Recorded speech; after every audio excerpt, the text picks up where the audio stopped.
Good evening, fellow ghouls and goblins alike. Tiki here. And BlueDragonFive. Here to engage in some haunted holiday hijinks by trudging through the catacombs and dusting off the cobwebs as we recount our spooky selection of Halloween classics. So light the jack-o'-lanterns, suit up, and grab the candy dish as we recount tonight's selection, our hypothetical Super Academy Halloween specials.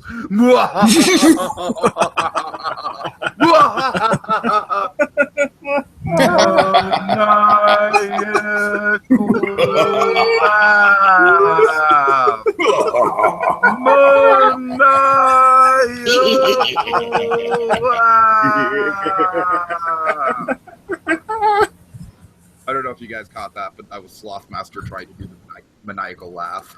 Oh, I got it. Cool. Okay, so we've got writer and director of Super Academy, Jacob Gulliver, on with us tonight. How are you doing, Jacob? Hello, friends. I'm doing well. I'm So tired, but I am delighted to have something fun to do tonight with you guys. Well, we'll try and make this fun. We'll try and make this fun. Oh, I'm sure it'll be fun. So the last time we had you on was for the Super Academy Christmas pitch, which we had the entire brain trust, and you guys really went all out with the Christmas decorations and everything. That was great. We had Kyle Decker and Ben Lifson on as well, which was a real treat. So, yeah, they're a lot harder to schedule than I am. Oh yeah.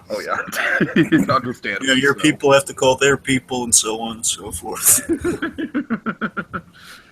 So Jacob, welcome back to the channel. Really appreciate you taking the time to do this. Yeah, no problem. I know Dragon has been working diligently hard at his pitch, and I've been just frantically running around with like a chicken with his head cut off, trying to come up with some sort of narrative structure, which I figured out a couple days ago. So, Nice.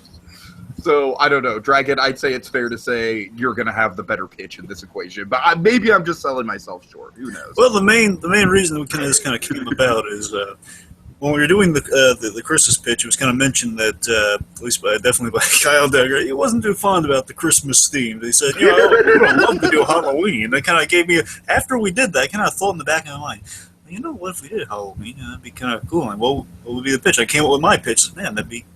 I got an idea. Like anything, kind of grew, and then when we came to Haunted Holiday Hijinks, I just recommended, why don't we do Super Academy pitch? Sure. So again, I just want to reiterate, this has been brewing in Dragon's head for months, and while I've always been excited about the potential of a Super Academy pitch, I haven't put nearly as much of the actual mental brain work into this thing as Dragon has. So, again, expectations. Keep expectations. And we love talking about Super Academy. We love any opportunity to do so, so, you know. Yeah. Of course. With that in mind, Jacob, do you want to kind of tell everyone what Super Academy is and also plug the movie machine if you want? Yeah, absolutely.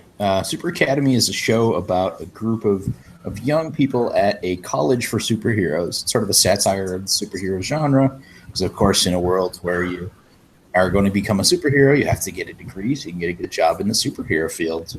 It's kind of a fun combination. Some of the fun elements of Avengers and Harry Potter put together. It's just kind of a fun little show. We've also done a couple of other things. Part of a group with Ben and Kyle called Hot Chocolate Media. It's a local Minnesota group that puts together all kinds of geeky content available through the web and live in Minnesota as well.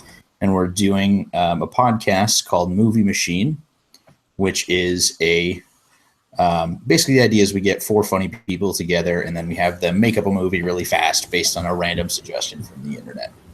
It's pretty fun. We're actually going to be adding a new podcast pretty soon, which is produced by one of our local cosplayers. His name is David Traylor.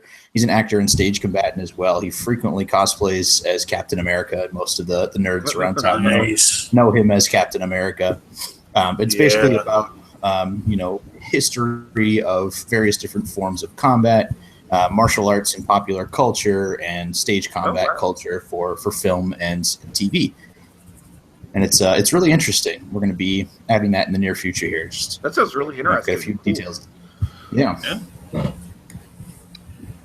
Okay, so without further ado, do you want to get into our pitches, Dragon? Yeah. Okay, so Jacob, my pitch is, like I said, it's going to be a 3-part narrative. Think of it almost kind of like I structured it like a Simpsons Treehouse of Horror. That was there's actually 3 main influences here. Simpsons Treehouse of Horror is kind of like where I got kind of like the wacky non-canon stories where you can do pretty much anything with it. And then the actual framing device is going to be the Night Gallery. And then some of the twist endings are going to come from the Twilight Zone. So, so the actual special itself is called The Night Library. Solid title. And the person in the Rod Serling role is none other than our dear friend Sloth Master. Okay, so my cold open is very simple. It's just a standard Night Gallery style opening with Sloth Master as our host. He's all dressed up, and he's just like, "Welcome to the Super Academy Halloween special entitled The Night." You get the point. The whole gag is that there's also students in there cramming for midterms. And so Sloth Master is basically interrupting this big, like everyone's all stressed out with midterms, and Sloth Master is just in there making people lose their focus and everything like that. So we just have a lot of gags of Sloth Master just kind of like moving around from different parts of the library because people keep telling him to be quiet. And so it's very high stress. But like I said, Sloth Master, he's trying to give it his Rod Serling all. He's trying to keep in the mood. Mm-hmm. So we have some spooky stories for you this evening. I don't know. I don't really have too much detail, too much dialogue or anything. It's just a general framing device. Just Sloth Master as Rod Serling in this library. Like I said, the whole joke is that everyone's just kind of like really stressed out cramming for midterms, and Sloth Master is just not. He's kind of oblivious to everything. He kind of thinks he's in his own Halloween special, I guess you could say. He is pretty oblivious most of the time. Oh yeah. I'm the host of a Halloween special. So, like I said, I'm sorry, it's pretty bare bones. I should have probably come up with like a little skit for him to do at the beginning, but it just kind of leads into its first special. So I'll kind of do a little Sloth Master intro into the first special when we get to it. But Dragon, what is your cold open? Okay, well overall, just with mine, basically let's say my 3-act structure. It's kind of like the beginning's kind of the conventional. It's like it's a nice little introduction, like nothing out of the ordinary. Then Act 2 is when everything goes horribly wrong and scary. Act 2 is going to be the scariest portion of this. Act 3 is going to be terrifying. Well, let's just say that's kind of we're back to kind of our superheroes. But all framed together. Just wanted basically mine is called Nightmare. It's a very it's kind of a bare bones stuff. Honestly, I just came up with the last minute because I forgot a title, and I thought Nightmare was going to cover exactly what I'm going to be talking about. And this is kind of it's Nightmare in the sense of there is some. I don't know why in my pitches I keep having really good dream sequences. I don't know why. That is a reoccurring thing. Yes. This one is very reliant on there's just kind of like a slasher horror theme in mine a lot, and basically there's a lot of really kind of horrific imagery, and it's not going to get too bloody, but it's more like really just kind of dark in the execution and stuff. And while some of our characters are kind of going through like a little nightmare scenario, it's kind of the thematic thing of like. It's not what they're experiencing that's so horrific. It's more the implications of how it relates to their character. So everyone's going through like a superhero's worst nightmare. That's kind of the crux of why it's a nightmare. All right. There's just a little broad spectrum of the whole thing. Okay, so here's my cold open. Really, I do like my cold open, and my kind of my signature is introduce every cold open to any Super Academy pitch with one of my favorite characters, Fracture. Of course. So you're forewarned. So we start with black and white security footage of the hero sleeping in bed, because I set up this idea in the Christmas thing that Chaotrix has eyes on the Super Academy. But, she's like she's tapped in the surveillance of Super Academy. She's hacked into it in such a way, thanks to Fracture in the past, that she can watch him 24/7, so she can plan her moves. Because she's kind of grouped together the villains at the end of the first season, so she's kind of having plans and stuff to execute. So this kind of all feeds into her planning process. So we see ominously the idea of Chaotrix or Deathotrix or whatever you want to call her under a new surname. She is, she's just so eerie. Want to start off with like so eerie, like Black and White. Our heroes are like at their most defenseless, most helpless place, and again, they're sleeping at the beginning of this for the nightmare stuff later on. So we have Dark Cotton Powerkin in their rooms, kind of asleep. We then see Glyph in her room. We see Starburst sleeping, most likely a funny manner, and then Corona too. So those are kind of our main characters we're going to be spending time with later on. Mm-hmm. Chaotrix watches this in the darkness. It's pretty much a lot of lighting in the scenes, really that black and white kind of scary footage reflecting back on her. It's the light of the computers on multiple screens. From behind, Fracture appears and just steps out of darkness. Just kind of he's appeared and he didn't make like a little flashy entrance. He kind of steps out of darkness like one of those things where you say the name in the mirror 3 times, and like Candyman or something, whatever. He just kind of steps out from darkness in a really creepy, eerie way. You just see instantly his first line is "trick or treat." Because I just love this idea that Fracture loves holidays. He does. He just loves. He's a pleasant guy around the holidays. He does a lot of good business, I suppose. It's just, he's like, he takes time to be a little festive. And Chaotrix gives this eye roll of like, must you always be so festive around the holidays? Part of my charm. Candy corn? He has like his bag of candy corn in his pocket he's offering. She says, no thanks. Sarcastic. They're used to guys. They've done multiple deals at this point. They have like a working relationship. Okay, all business then. She asks, are the assets here? Waiting for their introduction. Then she says, well, time to rally the troops then. Or I guess, she says, time to rally the troops then. We're in the conference room. Basically a big ominous table, because you always need a big ominous table in a boardroom scene of some kind, any superhero thing. All of our villains that we get introduced at the end of the first season. You got Punster, Emotep, Herr Glockenspiel, Fracture, and Dapper Dan. They're sitting around the table. Chaotrix briefs them on the plan. She says the next stage of our plan is to infiltrate Super Academy. Not a full-on takeover, just basically knock a few pillars from the Coliseum, so to speak. Basically do some damage that's going to, in the grand scheme, going to cause a lot of damage for when they actually kind of fully take down the place. It's a 2-man operation. It's very simple, kind of in and out, kind of like a caper almost. Fracture found mercenaries. Not only Fracture has found the best mercenaries to use in this job. Two mercs. Two guys go in and out. Only the best with Fracture. They've never failed their objectives. Top of the line. Hence the big bucks. Fracture's getting paid. He introduces them from the shadows. Assassination specialist. Mainly this guy's a kill guy. Flatline. Oh boy, I like Flatline. Flatline. He is he's armored. He's got kind of like one of those lower ski mask sort of things where it's like only like that from the nose down you're covered. It's like a little sleeve thing around the neck. It's basically kind of like not a Bane mask, but just like a ninja mask, covering the lower part of his face. He's wearing like armor. It's going to come in handy later on. Yeah, armor. He's very. I'm kind of picturing like Ricochet. Kind of. It's like it's Marvel, kind of. Yeah, it's like a black version of it, though, instead of, I think Ricochet's was silver or something. But yeah, you get what I'm going for. Like dark gray or something. Kind of a mixture between Ricochet and Deadshot in a way, because I wanted to give him like very minimal weaponry. So the idea of this, you don't know what this guy does yet. Later on, you're going to see what he does. It's going to be terrifying. Where he has like a gauntlet and a utility belt and like one, kind of like that, but you can see the eyes. Sure.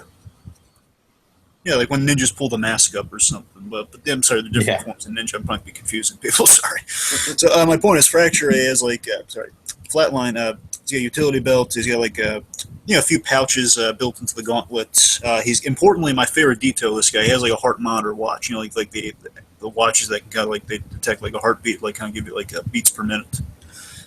Mm-hmm. That's gonna come by later on. It's kind of a big thing with this character. Assassin called Flatline. You can imagine how he measures his kills. Mm-hmm. We also have a mechanical telepath, Brainwave. Brainwave pretty much is a little vaguer with his costume. He's got like some minimal kind of metal plated armoring. Has like wires and technology, and has like a visor. It's pretty much like a visor. He can, Catwoman in Dark Knight Rises, she can kind of move the goggles down when she's on the bike and stuff. Yeah. That's pretty much it. That's how it works. He has the visor up like sunglasses. He can move it down like they go over his face. And that's pretty much brainwaves. And again, mechanical telepath. He has the powers of telepath, but it's all done mechanically. He doesn't actually have any powers. Let's see. So Chaotrix gives him the dossiers on the job, a little file folder, manila folders with information inside. The job is simple. Super Academy is vulnerable due to their Halloween party that, again, she knows thanks to her intel of the black and white security footage. The job is infiltration. There's no, they can get them in because of the Halloween party. That's how they're going to get in. Well, you wear a costume, you enter the place. There is no extraction plan. That's why it's on these professionals to get out on their own, which they've verified they can do. They're experts. Brainwave has been provided with the ultimate tool of diversion in his file, which is Corona. Corona's going to be used as his main tool of distraction. Brainwave's going to be tasked with distraction. Flatline's going to be tasked with the other objective, the more lethal objective, which is, as he's flipping through the file, we see Valkyrina, and he says, killed the Dean. Herr Glockenspiel approves of this plan, saying, hey, Herr Glockenspiel, you're going to get some stuff to do this.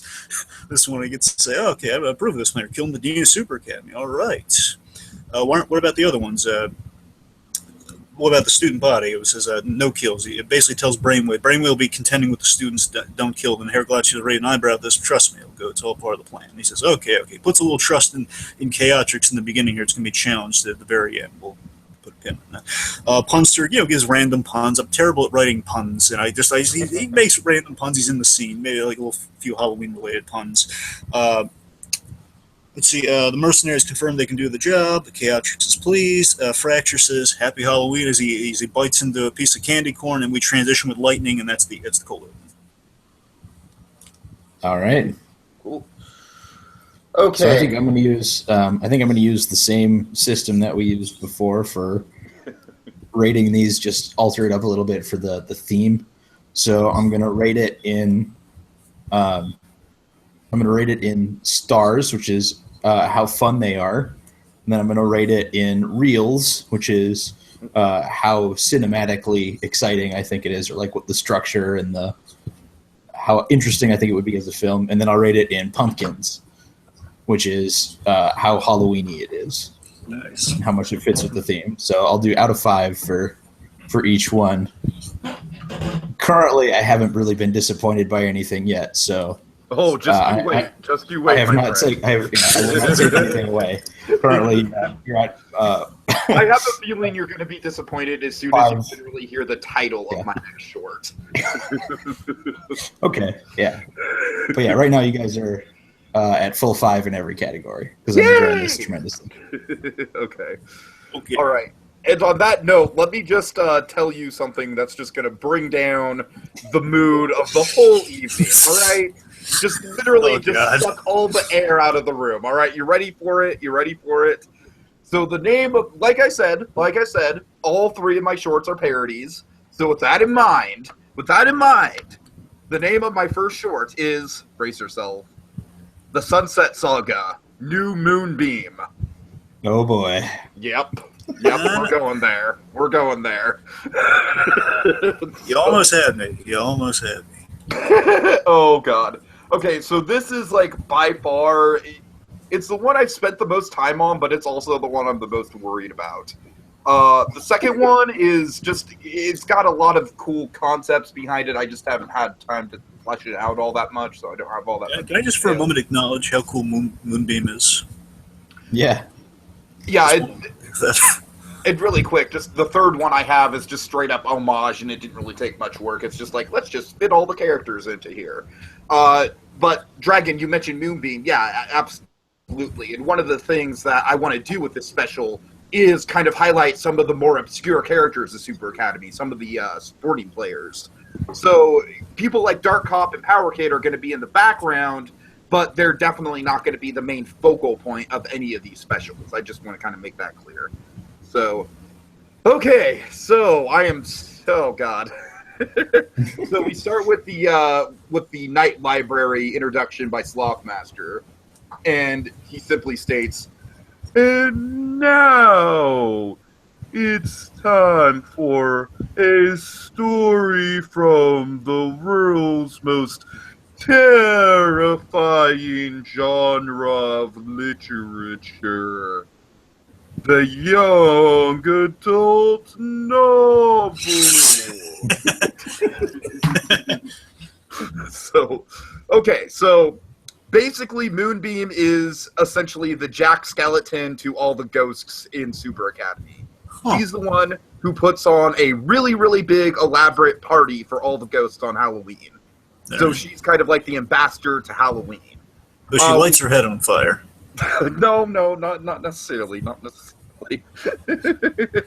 All the different years, all the different parties have different themes. So we see, we see a montage of Moonbeam hanging out with different icons of horror. We see Lugosi, Karloff, Mary Shelley, Vincent Price, Elsa Lancaster, Edgar Allan Poe, and some others. And just kind of a montage. H.P. Lovecraft. Sure, we can have Lovecraft in there, sure. Like I said, just kind of a montage. Like, we have a vampire theme party. We have a Frankenstein theme party with Mary Shelley. Karloff's there. And this year, it's a Edgar Allan Poe themed party with both Vincent Price and Edgar Allan Poe as the guests of honor. Is MC Lars DJing this party? He could be. We'll you guys know MC Lars? He's a nerdcore guy. He does a lot of literature hip hop, and he does a rap of Mr. Raven. And is that the guy who did Grim Adventures of Billy and Mandy for that? No, I might. I think yeah, I'm sorry. He also did one for Annabelle Lee, which is another famous Poe poem. Oh. They're both very good. Cool.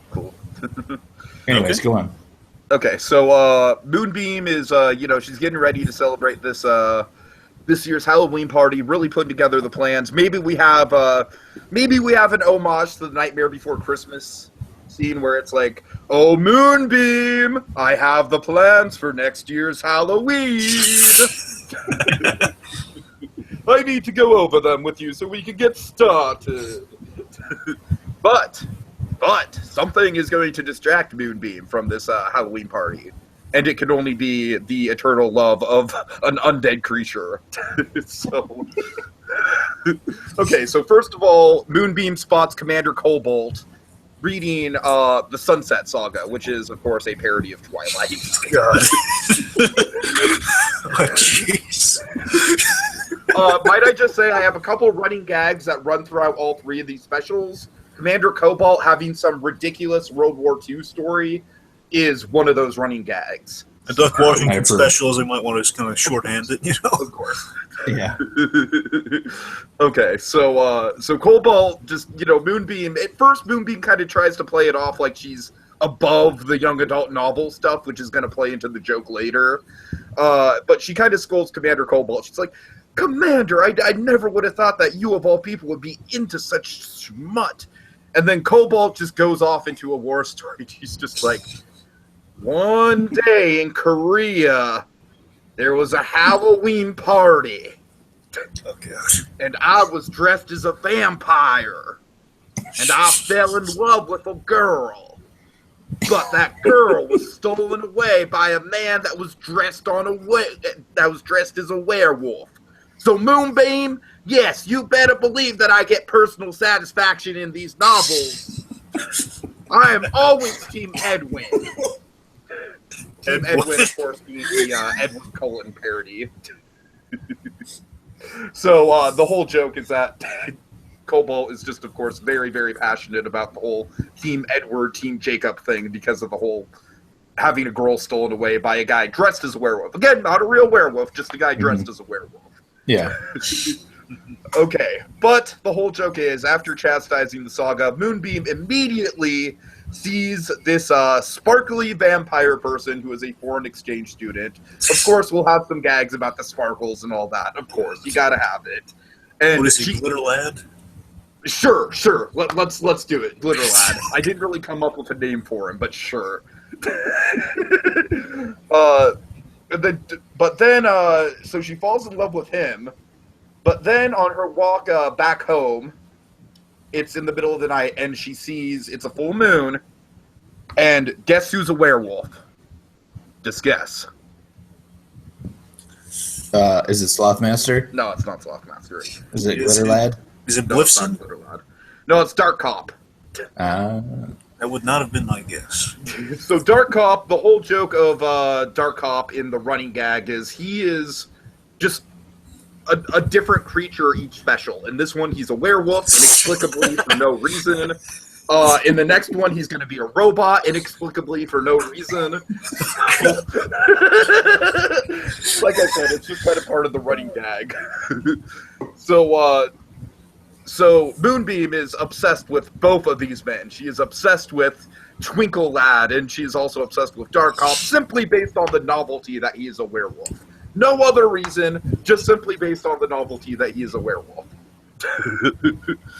Okay, and then, meanwhile, Edgar Allan Poe and Vincent Price, they are not happy. They are not happy at all, because the Jack Skellington to their Halloween party is preoccupied. You know, it's like Jack Skellington discovered Christmas and is now ignoring Halloween. They're not having any of that shit. It's like the sequel to Nightmare. Like, well, now Jack's in a committed relationship. He kissed her on top of the little ice hill, and now it's just we can't get anything done. Okay, so this is like a very silly concept. I don't know if it's going to work or not, but they recruit the help of John Cusack. Oh gosh. How do you propose? How do you propose our Steve Super Cabin team reach out to Mr. Cusack? You know what? Mr. Cusack is doing he's doing a Q&A lecture at Super Academy. He just happens to be a guest there. And so okay, just to be clear, John, you didn't kill off John Cusack. He's living and breathing, no, right? No, yeah, he's living and breathing. That's the joke. That's the joke. So is this the actor John Cusack, or is this John Cusack portraying? It's someone, it's someone whoever you get to portray John Cusack. It's not the actual actor John Cusack. But in the storyline, he is John Cusack, the famous actor, correct? Yes. Okay. Yes. Not John Cusack portraying another character of something. No. Yeah, it's John Cusack as John Cusack. I had to double check. It's very important to those ratings. I don't know if we can pull that role off, honestly. I don't know. Okay, but of course John Cusack is like, why do you want my guy? You guys, why do you want my help? And of course he's a very humble guy. He's a very nice guy. That's kind of the joke. Yeah. Well, why do you guys want my help? I'm not even dead. Oh, but that terrible Edgar Allan Poe movie you made should have killed your career. So in a way, you are undead, Mr. Cusack. That's clever, but kind of mean. So, of course, the whole joke is that John Cusack was in a terrible Edgar Allan Poe. All right. So yeah, I mean, John Cusack, he's kind of reluctant, but he's just such a nice guy that he's like, oh, whatever, I'll help you. I got nothing better to do. Exactly. It's not like I have any movies to film or anything like that. That's fine. I usually play cards with Joan on the weekends, but it's not a weekend, so. It's not like I have to go shoot Watchmen, the Netflix series, because all the fans want me to be Night Owl. That's definitely a thing. It's not like I have to go do that. I didn't hear that. That was like a big, before Patrick Wilson got cast, that was like the main person that people wanted to play Night Owl. Okay. At least people in my circles. Anyways, so Moonbeam, she is torn because which person does she ask to the homecoming dance? Now, don't correct me about the homecoming thing, because I have a joke about that. Is she going to ask Edwin, or is she going to ask Dark Cop? What does she do? What does she do? She's lamenting to herself. She's in the cafeteria, and then it just pans over to Power Kid eating chips. You do realize that this is college, right? Not high school? There's no homecoming dance? You realize that, right? Like, we don't have dances here. Okay, so then, and also Moonbeam, we have parties. We have Halloween parties, and then we have, like, Power Kid's words echo in Moonbeam's head. Halloween parties, Halloween parties, Halloween parties. And then Moonbeam's like, oh my god, I've made a terrible mistake. I've been ignoring my Jack Skellington-type responsibilities. To the gymnasium! Da-da-da-da-da-da-da-da-da. Okay, the gymnasium is where they're putting on the party. But upon entering the gym, she sees that Edgar Allan Poe, Vincent Price, and John Cusack have Dark Cop and Edwin held hostage. John Cusack is very apologetic about the whole thing. He's like, honestly, I don't even know why these guys even need me. I mean, I'm not even doing anything. But, I mean, I can't say no, so, I'm just that nice of a guy. I'm John Cusack. They just signed the checks. That's all I know. And so Moonbeam gets very, very melodramatic about, oh, dear, this is an impossible choice. You're asking me to kill either my love Edwin or my fantasy Dark Cop. She's very melodramatic about the whole thing. And then Vincent Price is just like, whoa, no, nobody's going to kill anyone, dear. We just want you to pay attention to your duties. We don't want you to lose focus. But then it's the sunlight kind of creeps into the gymnasium through the windows, and Edwin just starts sparkling. It's so blinding. It's blinding. And then Poe and again, keep in mind this is all just ridiculous, but Poe and Vincent Price just both get like ghost die from Edwin sparkles somehow. I don't have any explanation for it except it's just ridiculous and funny. Okay. Oh no, the sparkle powers, not the sparkles. It burns! It burns! And you could have, etheric resonance or, some spooky words that don't mean anything to explain it away. It's, just technobabble, but for, pseudoscience. Hey, Dark, Power Kid just randomly says, hey, Dark, what's going on? Well, you see, Power Kid, what it is, it's like a Scooby-Doo explanation of some kind. It's just like, well, you see, usually we think of ghosts as swamp gas whenever it's explained away. So when the light refracts through, it actually polarizes the spectral. Anyway, so Dark Cop is just really annoyed by the whole situation. He's just like, you know what, I'm just going to go home and study. And, John Cusack's like, I'm really sorry about this whole situation. Just let me see myself out. I really shouldn't have gotten involved in this at all. and then Moonbeam and Sparkle Kid, or whatever the hell his name is. Sparkle Lad or, Glitter Lad. We've gone through a bunch of different shiny names at this point. They share a moment. No. The Centurion. And Glitter Lad is just like, I want to be with you, Moonbeam, but I cannot. It is forbidden. By who? She asked. No one. It's just forbidden. It's a forbidden love, dragon. Do not question the forbidden love. But then the camera zooms out of the gym and fades into a woman writing the latest Sunset Saga book. Okay. And Moonbeam is the main character. And then the camera pans out even further to reveal Sloth Master reading the book, which has the chapter with the author writing Moonbeam into the story. What a goddamn twist! Was it real? Was it fiction? Oh, I'm sorry. This is Sloth Master. Was it real? Was it fiction? Even I don't know. The one thing I do know is that you may find yourself getting written out of the story entirely if you wander too far into the dark corners of the Night Library. Okay, that's all I got for the first one. Nice. I like it. Cool.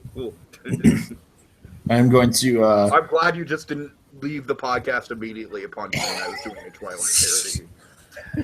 What's so funny about it? I just love the fact that Dark Cop, he was a ghost in Super Cam. That's why he might be on some level attracted to him. Yeah. I'm going to downgrade you by one film reel. Okay.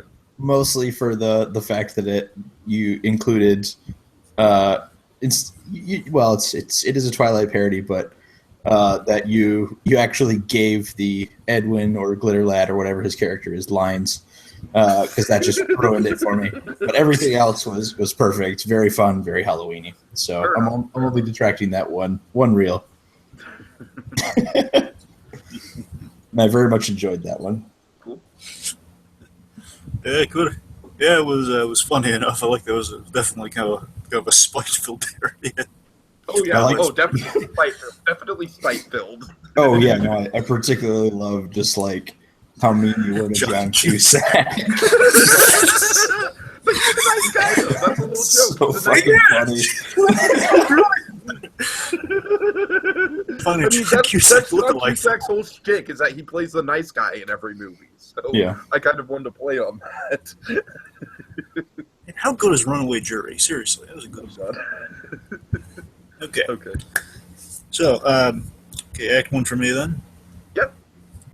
Okay, Act 1 should go by, Act 1 shorter than the rest of them. So let's see, Act 1. Power Kid brings in a big pumpkin into the room. Ideally, you can bring in with ease because of the super strength, kind of like Captain America from Avengers bringing in the giant sandbags. It'd be kind of a little cool little effect if it could be managed. Power Kid's bringing a big old pumpkin into the dorm room.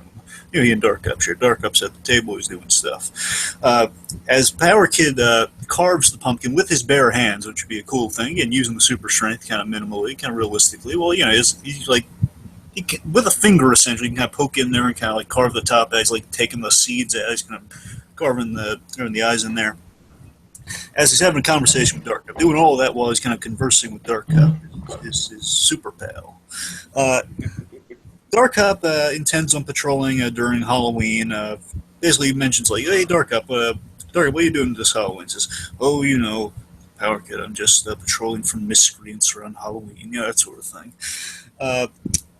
And you know, Dark Up basically knows something bad's going to happen because you know, says, I know something bad's always around the corner on Halloween. People wearing masks, all the sorts of chaos around the corner. That's when superheroes are needed most. Maybe not in so many words. That's pretty much why Dark Up's he's dead. So I'm like knowing what's going to happen. He says, look, if we don't go on patrol this night of all nights, bad stuff's going to happen. Power Kid reassures him, look, Halloween is fun. Why don't you come to the party tonight? Take the night off, spend it with friends. Why don't you socialize a little bit, Dark? What do you say? One night is not gonna, it's not gonna topple the whole Super Academy. It's not gonna topple Super Academy, which of course is an ironic statement by the end of this. Power Kid's reassuring him, Dark Cup. He says, I'll consider it. And he examines the pumpkin. As Power Kid's, at this point during the conversation, he's finished carving it. He says, he looks at, what do you think? It's missing something. He goes off screen for a second. We don't see what he puts on it. Then we reveal there's a mask on the pumpkin. They both look to each other and says, Power Kid's like, and Dark Cup's gone, yes, I know, right? He says, yeah, cool. I love the mask callback to the pilot. He says, add on the mask. It's pretty much just the best costume for Dark Ops, that mask. Meanwhile, let's see, we cut some of our other characters here, of our 5 kind of main ones. Glyph is working on her costume, which is Dr. Phantasm costume for later on. Little spoilers for you there. Glyph is working on her costume as she's conversing with Corona. Corona is super excited about Halloween. She ate tons of horror stories, she mentions, because she eats the pages, she kind of absorbs a story in her own way. She's supercharging with like reading all the classic horror stories, like Mary Shelley's Frankenstein, Dracula, maybe I think Dr. Jekyll and Mr. Hyde would be appropriate. It's kind of the classic horror stories. So she mentions, she's so excited about Halloween because she has nothing like it on her home planet. And importantly, she says, we don't really celebrate on my planet. We just kind of do tributes and traditions. It's like, do stuff because it's customary, not because it's like people have fun. It's like, it's not like Royal Gay as a kid thing. It's not Royal Gay as a light thing. You do things purely like out of traditions, like out of duty. It's never like, we like to do this. It's all kind of like Pon Farr and stuff on the planet. Like you have to do this because it's like it's customary. It's by the books. Let's see. So meanwhile, Blifson and Moonbeam. I didn't have a lot for Moonbeam. I definitely wanted to use her. I wanted to use her a little bit like Tiki did, but it would have kind of killed my other plots going. So I had to kind of minimize her. I still wanted to use her. I like the idea of pairing Blifson and Moonbeam together because we got a little taste. We got a little hint of that in the first season, like seeing them together in certain places, and especially by the end. And So the idea is they're decorating together. I figure that these two guys are kind of like, Blifson's kind of an MC of sorts. He kind of presides over a lot of things. So I figure he's like on kind of like the party planning committees. And in Moonbeam's case, I assume she would like Halloween because of the ghosts and stuff. So Blifson's go-to person to help him out would be Moonbeam. So they're decorating the area, probably the gymnasium. I didn't really quite figure out where they're. If not the not the gymnasium, the area where they eat, the end of the first season on that. Cafetorium. Cafetorium, yeah. One part cafeteria, one part auditorium. Yes. Love that space. I don't know, I keep setting the stuff there in my... I like actually, setting all the parties there.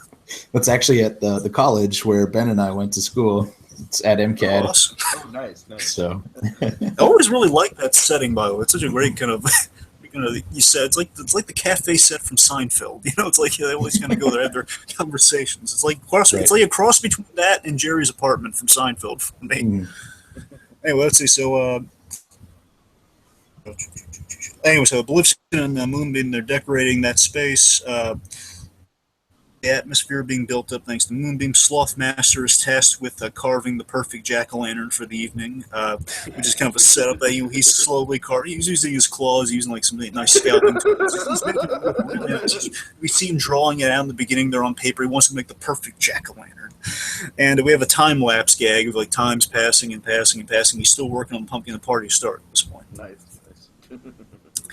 Let's see. So now we're at the part where heroes arrive in costume because it's kind of a funny gag. Superheroes are always in costume, they're kind of dressing up in other costumes on top of their already costumes they're already wearing. Power Kid is Pirate Kid because he wanted to keep the logo. Cop. I always love. I'm a big gadget fan. I love little additions to the suits and everything. So I figured in Super Cab you're gonna see maybe upgrades to the costumes over time. So I figured Dark Cop would have like minimal redesign. Like maybe it's a little sleeker. I'd have maybe a few white lines going around, like little indentations on the suit. And the Power Kid's asking, well, Dark Cop, he just doesn't quite grasp the costume concept. What are you talking about? I'm in a costume. It's Halloween, right? He doesn't quite get it. He says, okay, well, yeah, I'm in a totally different costume. What are you talking about? It's just like little white lines or maybe a logo. I don't know. The point is, he has something on there for little design, up design a little bit. Glyph is Dr. Phantasm, of course. Mm-hmm. Corona is, I figured she'd be Frankenstein for kind of the parallel I'm going for. She's kind of the destructive monster of the special, we're going to find out. So it's kind of a little foreshadow for that. She's kind of obviously it's not of her own volition. She's not trying to hurt her. She's going to be used by our bad guys in a way. So, a little foreshadow of that perhaps. Just, it's something like Frankenstein absorbing all the information. I figured, she likes Frankenstein. Starburst, I figured he was going to be a pretty boy Dracula, kind of in the Twilight vein, honestly. He's kind of like a cross between, he's going for for me, I'm thinking Bela Lugosi Dracula, but I think Starburst's kind of character to go for kind of a cross between a Degrassi Twilight sort of. Oh my god. Sort of Bela Lugosi Dracula. We'll So it's kind of a get mixture some more Starburst Degrassi on my next pitch. Basically, douchey vampires. What I was going for. Honestly, Tiki, I'm surprised you didn't do a parody with. I don't mean to step on it. If you did a parody of Teen Wolf with Starburst. No, I didn't do that. Like I said, it's definitely I did a Clue parody with Starburst. That's cool. I can't wait for that one. So let's see. Called Hint. So. And real quick with Kyle, I had this fun gag where Kyle is dressed like a clown, but he looks like a mime, and everyone keeps asking, "Oh, nice mime costume." I'm not a mime. I'm a clown. That's awesome. Yeah. Yeah. Let's see. So the party goes on. There's dancing. There's dancing. There's ghosts. There's strobe lights. Some fog. There'd be a random guild hero kind of bobbing for apples. I thought it'd be pretty funny. Hero with gills, just kind of bobbing. Unfair advantage. There's ecto coolers. Like green, green drinks and stuff. Yeah. Now. The other thing, so Blifson is tasked with decorating it, but the person that kind of had the idea, let's do the parties, as I figure would be the staff. Staff's going to be is going to be one of our A and B stories in this. So, the staff is one story, and the students are the other story. So, staff organized the event mainly about Valkyrie and Gothel. I want to spend more time with Gothel, if in a theoretical, hopeful season 2. I would love to see more Gothel. I put Gothel in this as much as I could within reason. So. Valkyrie's having a good time because I always love the idea of rewatching Super Academy that, oh my god, these two guys they reflect kind of Dark Cop and Power Kid. That's great. You know, it's an interesting little dynamic there. I'd love to see that progress. I kind of hint a little bit of that here. So Valkyrie's having a good time in Gothel. She's having a good time, more reserved. You know, kind of like Melinda May from Agents of Shield. She's like a little smile, like a little tap in her foot. You know, like, oh yeah, you're right. Yeah, Valkyrie's oh man, it's such a blast. The students did a really good job, didn't they? Yeah, they did fine enough. More reserved, kind of like Dark Cop, a little reserved in the enjoyment. Cobalt is guarding the punch bowl because it's a dry party, no alcohol, you know. And you know, it's basically he's making sure students don't try to spike the punch, kind of like a little Hollywood Nights homage. You know, it's making sure no one's gonna spike the punch. He's going with like a little murmurs, like a little rant. Oh, in my day, I remember they tried. You know, like a whole story of like behind enemy lines, someone poured hooch into the punch.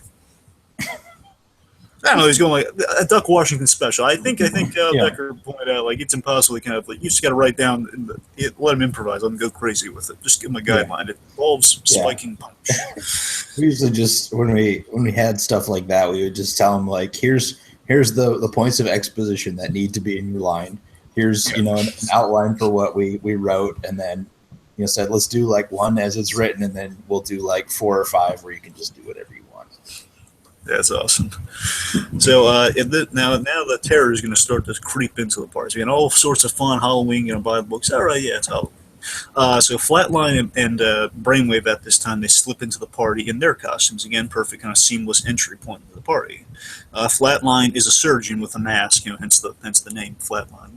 Little fun gag. He's wearing a surgical mask over his mask underneath the costume. So he's in his full costume underneath. Doctor scrubs, coat, and little stethoscope and surgical mask to cover his costume. Brainwave is in a cloak and mask. I wasn't sure you guys could clear. So just putting any sort of fright mask. They have something like Scream, Jason, or Mr. Hyde, maybe, like some sort of like kind of creepy mask on top of a black cloak. Sure. They split up. They kind of give each other like a head on. I want to play them creepy at the party like the cousins from Breaking Bad. They kind of give each other like a nod. Like these two guys are going to be. At first, it seems like they're going to be silent. They're kind of like divide and conquer. It's okay. They give a nod. They split up. Flatline is mingling with the faculty. Brainwave is mingling with the students, namely Starburst. He's trying to get close to Corona, but Starburst gets in the way. Corona, she's like floating apples out of the bobbing for apples, thing, not quite grasping the concept. Again, with this in particular, catches Brainwave's eye, and as he closes in slowly, Kyle explains his costume to Cousin Sam. I figured Cousin Sam's gonna be at the party. I didn't quite figure out who he was gonna be. I would love that if he just wore like a Nixon mask, honestly. Like a Nixon or a Reagan mask, some of the two. I would think Nixon would be the, whatever it could be cleared again. Flatline, Lincoln or George Washington or. That'd be great. Like the early founding fathers would be very cartoonish and fun. Yeah, Lincoln with white facial hair. Like maybe again, Kyle and Sam wouldn't be getting along because I think he's just the same old Sam, just with a black hat. Wait, what? No, I'm Lincoln. I know, I'm a clown. No one's getting there.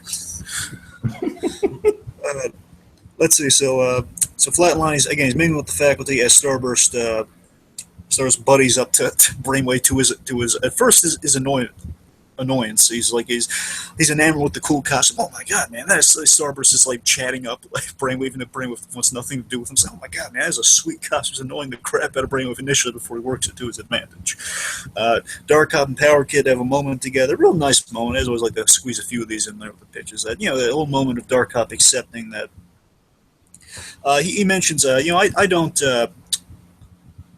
embrace all the Halloween aspects, but I do appreciate being invited and he's having an okay time. Again, kind of like Gothel at the beginning. He's kind of it's a reserved acceptance. It's like always the little progressions with Dark Cop, all that sort of stuff.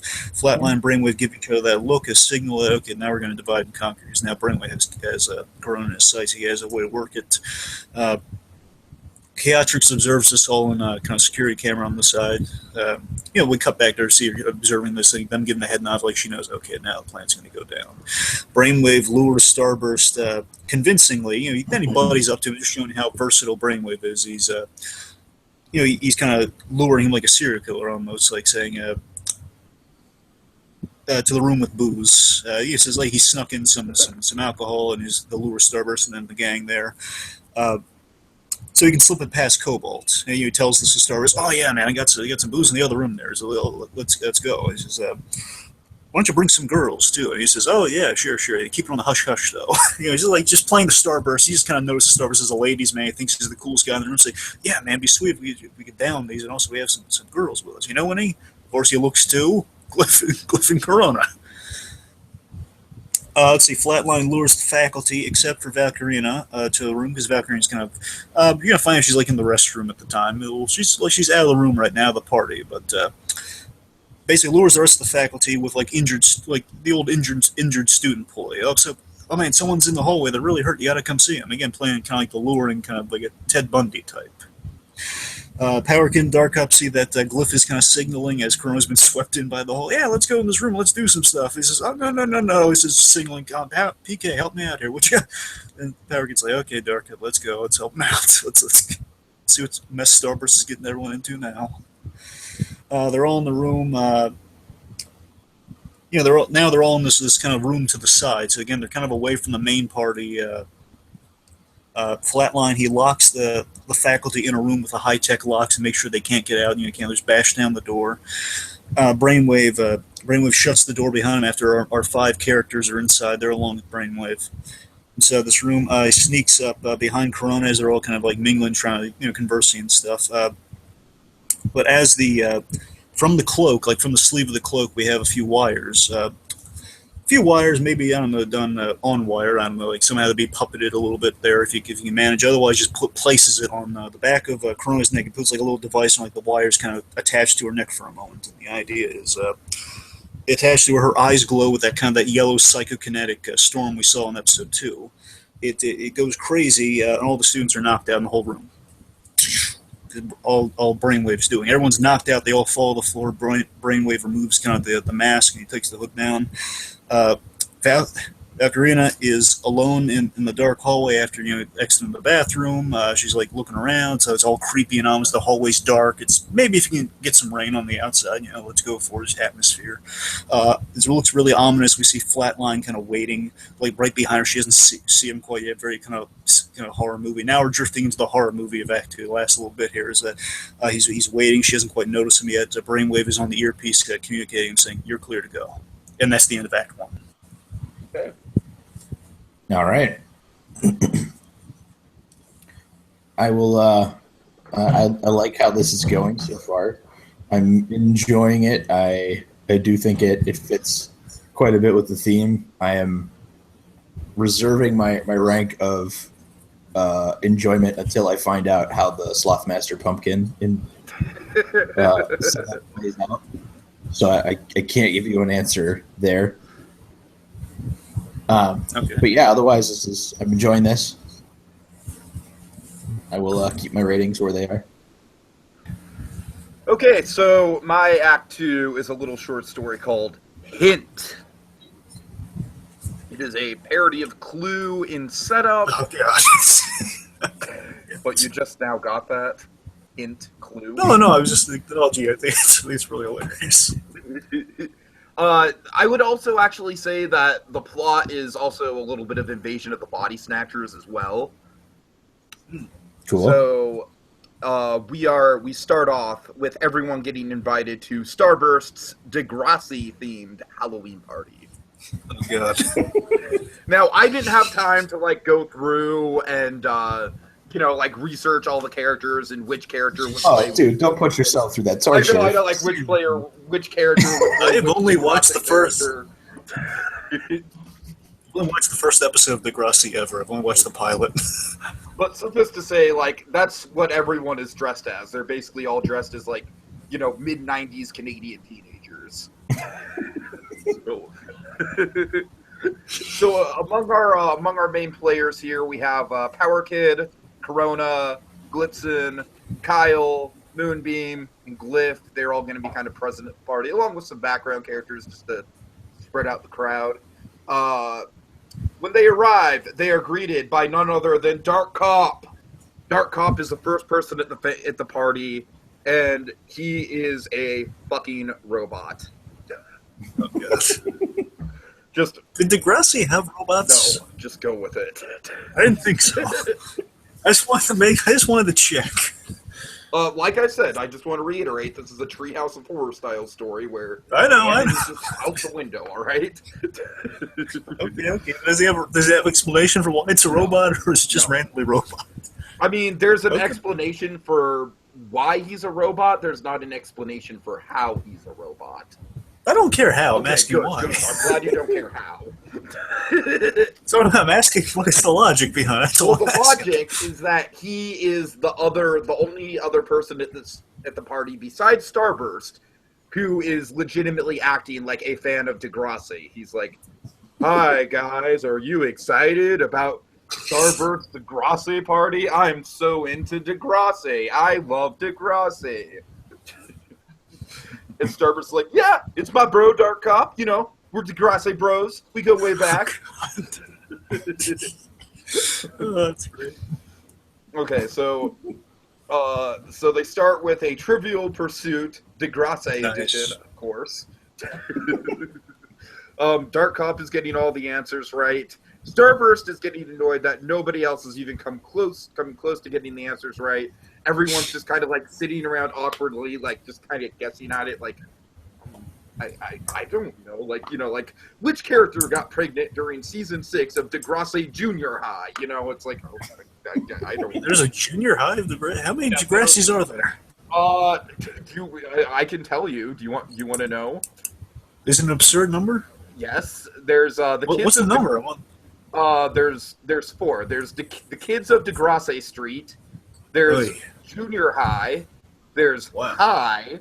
There's the Next Generation, and Wait, they just call it High?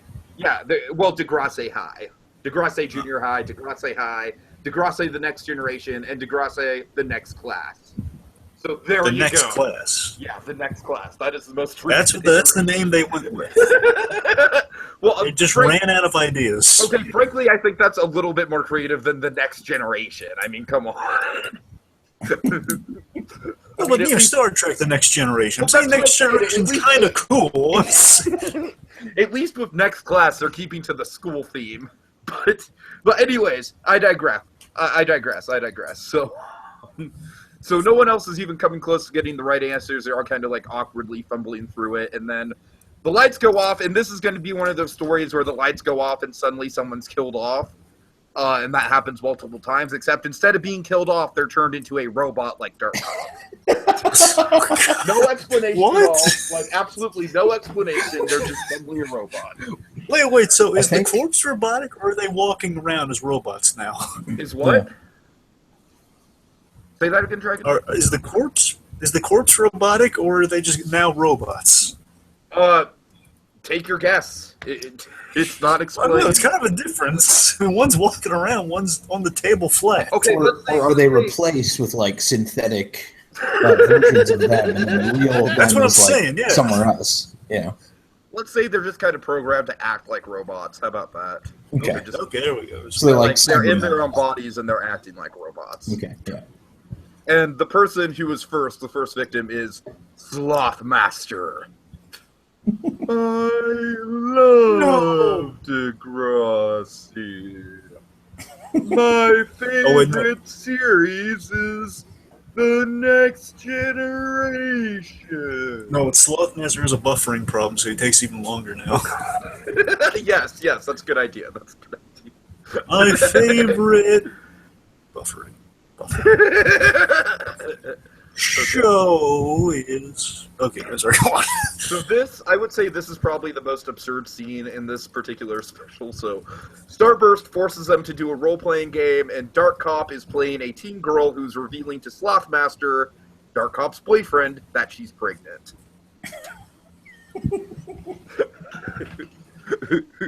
I don't know. Sorry. Who revealed this again? Okay, Dark Cop is playing the teen girl who is revealing to Sloth Master, Dark Cop's boyfriend, that she is pregnant. Right.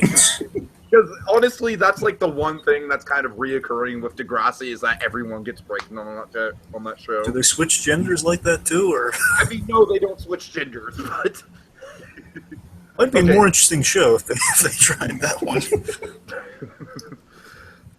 So you could just imagine, I don't know. I'm trying to. Sloth Master's just like, what are you trying to tell me, Jessica? You stole that from Jessica Jones. No, Jessica's just like the name of a teenage girl that just popped in my head. I'm sorry. And and Dark Hop is just like, I'm trying to tell you, Brad, I'm pregnant and I'm keeping it.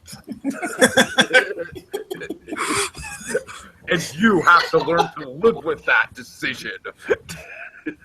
I'm a mommy. I like it. But baby, let's talk about this. There's nothing to talk about, Brad. You either get on board or you're in a lifetime of child support payments. I suppose you have Andy Gullickson on speed dial, do you? So we can get this kind of approved. So we can just kind of like a bit of a table for get this going on. Oh, okay. So Glyph is basically complaining about the absurdity of the situation, like the gender switch. Like, she's more concerned about the gender switch than anything else. And then, of course, the lights go off, and she is suddenly a fanbot. Let's not even call them robots. Let's just call them fanbots. How about that? I just love that Glyph is... That's so appropriate for Glyph, the fact should be wrapped up in kind of the ins and outs of a TV show. Right. And, of course, Glyph is like, I love Degrassi even more than I love Dr. Phantasm. Oh, that's a big statement there. Wow. Yeah, so you know something's wrong now.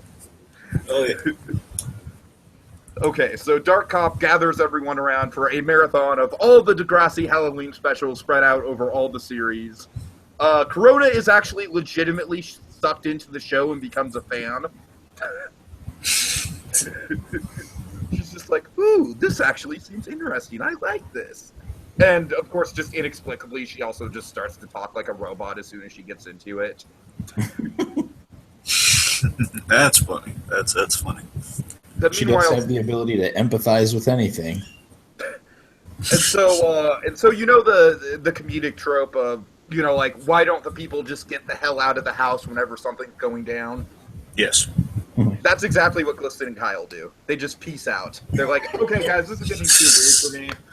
Like, come on, let's just go, Kyle. All right, like, this is just too weird. You guys are on your own. And Kyle says, "DVR it for me, would you?" No, you're right. It's too weird. They're just got right. There are holes in the door at this point. Okay, so that leaves Power Kid and Moonbeam is basically like the two sane main characters. Again, a lot of Moonbeam in this special. So more Moonbeam, the better. Meanwhile, we have Commander Cobalt, who bursts in. He's making inspections. He's making rounds to bust Halloween parties, and he has a very ridiculous reason for why he's against Halloween parties. Was it because he wasn't invited to the Degrassi get-together? Oh God, no. I just wanna inform you that having too much fun on Halloween can literally be deadly. My buddy in WW2 literally had a heart attack from laughing so hard after he scared me. He literally had a heart attack. So I don't want to see anyone having any fun on Halloween. God. It's Commander Cobalt's version of a PSA, of a helpful PSA, shouting at people, do this and you will die. The joke is that everyone is just dressed like 90s Canadian teenagers, so he doesn't even notice that it's a Halloween party. Now you listen to me, you commie pinkos!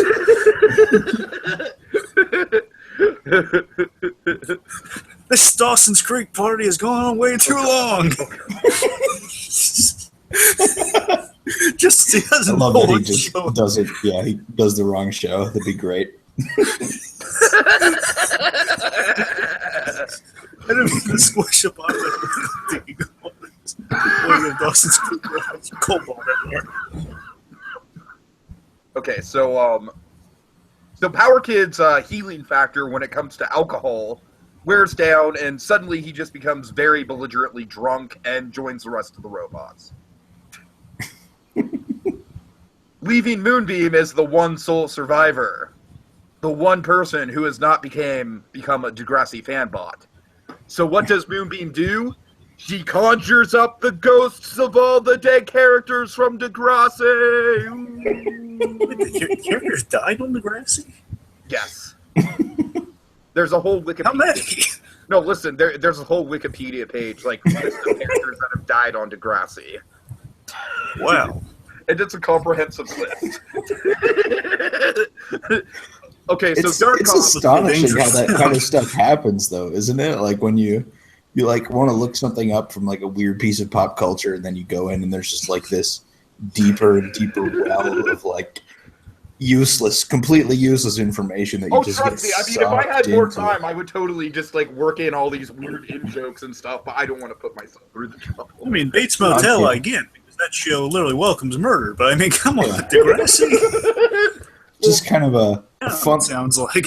yeah, just kind of a fun little anecdote. Sorry to interrupt. I'm enjoying Go this. ahead. But you guys will like this story. It's a little bit after I first met Ted, who plays Power Kid. He did like a sketch comedy show as part of the local Fearless Comedy Productions. They do like a sketch show every couple of months. And in one of the sketches, he was a super fan of the television show SWAT Cats. I remember SWAT Cats. I remember a little bit of SWAT Cats. And there was a section that was like close to 3 minutes of him just like verbatim reading the the SWAT Cats Wikipedia page in like this like super dorky voice, just like SWAT Cats are the best because they fly in planes. And it was amazing. It's one of the funniest things I've ever seen Ted do. I wish I could get him to do it again, but every time I bring it up, he's like, "Oh, it was so embarrassing." Oh god. Okay. Right into a script, maybe like. Yeah. Dad, listen, I want you to read something for me.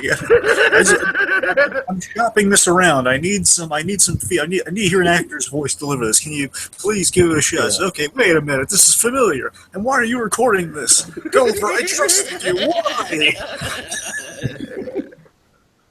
All right, so just to wrap up mine, I literally have like one more paragraph left, and that's it for my notes.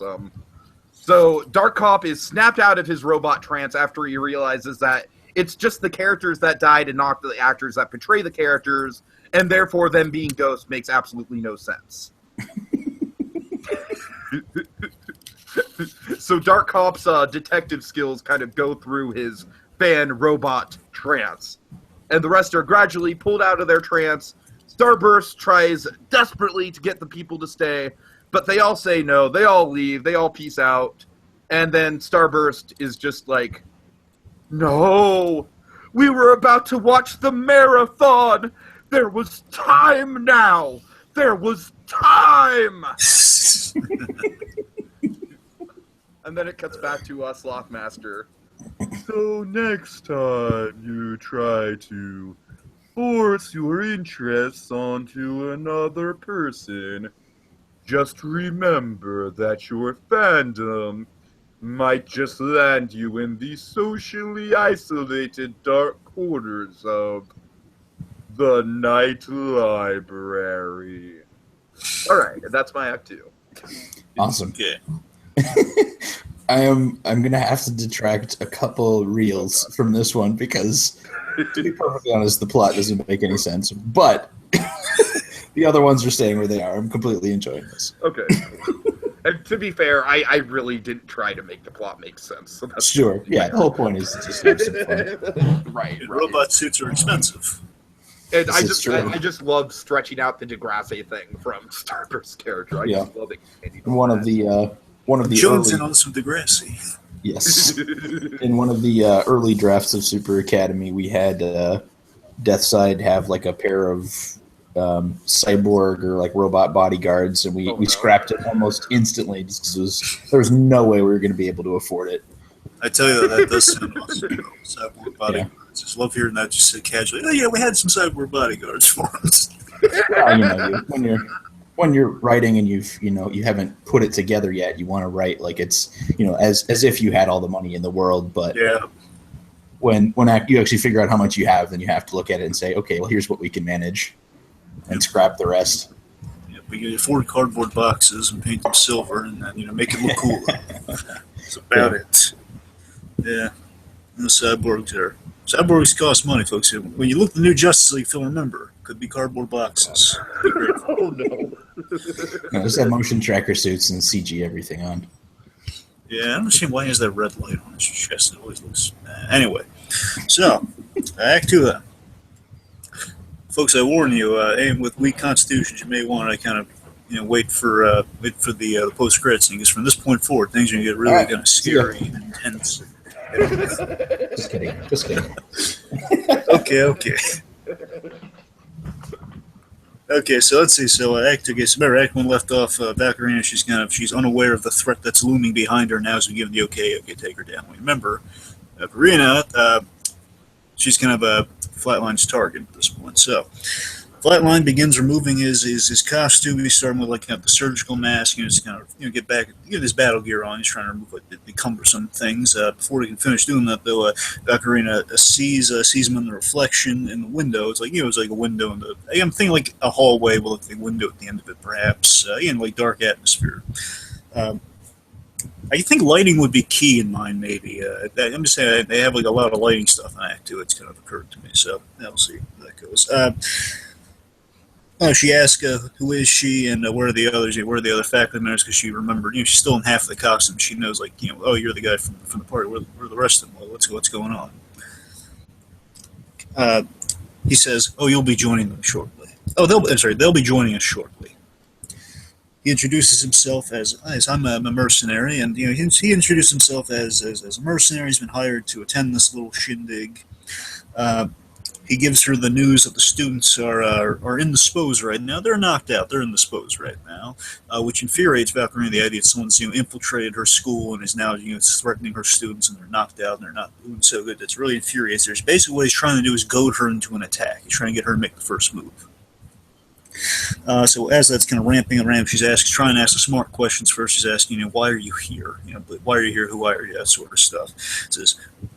It all equates to, gets down to, why are you here? And he says, just very kind of nonchalant, again, he's has personality. This guy says, well, he's super cocky. The guy's super overconfident. He's super, he's done this a million times before. This guy knows what he's doing. And he and Brainwave never failed in a mission.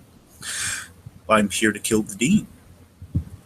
Then they springs into a fight. She's she's infuriated. She gets into a fight. Initially, this guy's dodging blows because I assume Valkyria has some enhanced strength. I don't think that'd be a misnomer. Has some enhanced strength, and she kind of I kind of equate her kind of a little bit of maybe like a Wonder Woman level strength thing. She's an agile strength. If she punches, you might go fling across the room, perhaps. So anyway, she's kind of modeled after an Asgardian, essentially. That's fair. Okay, that's cool. Yeah. I think it still works. Yeah, it still works. What I got, absolutely. Yeah, pretty much.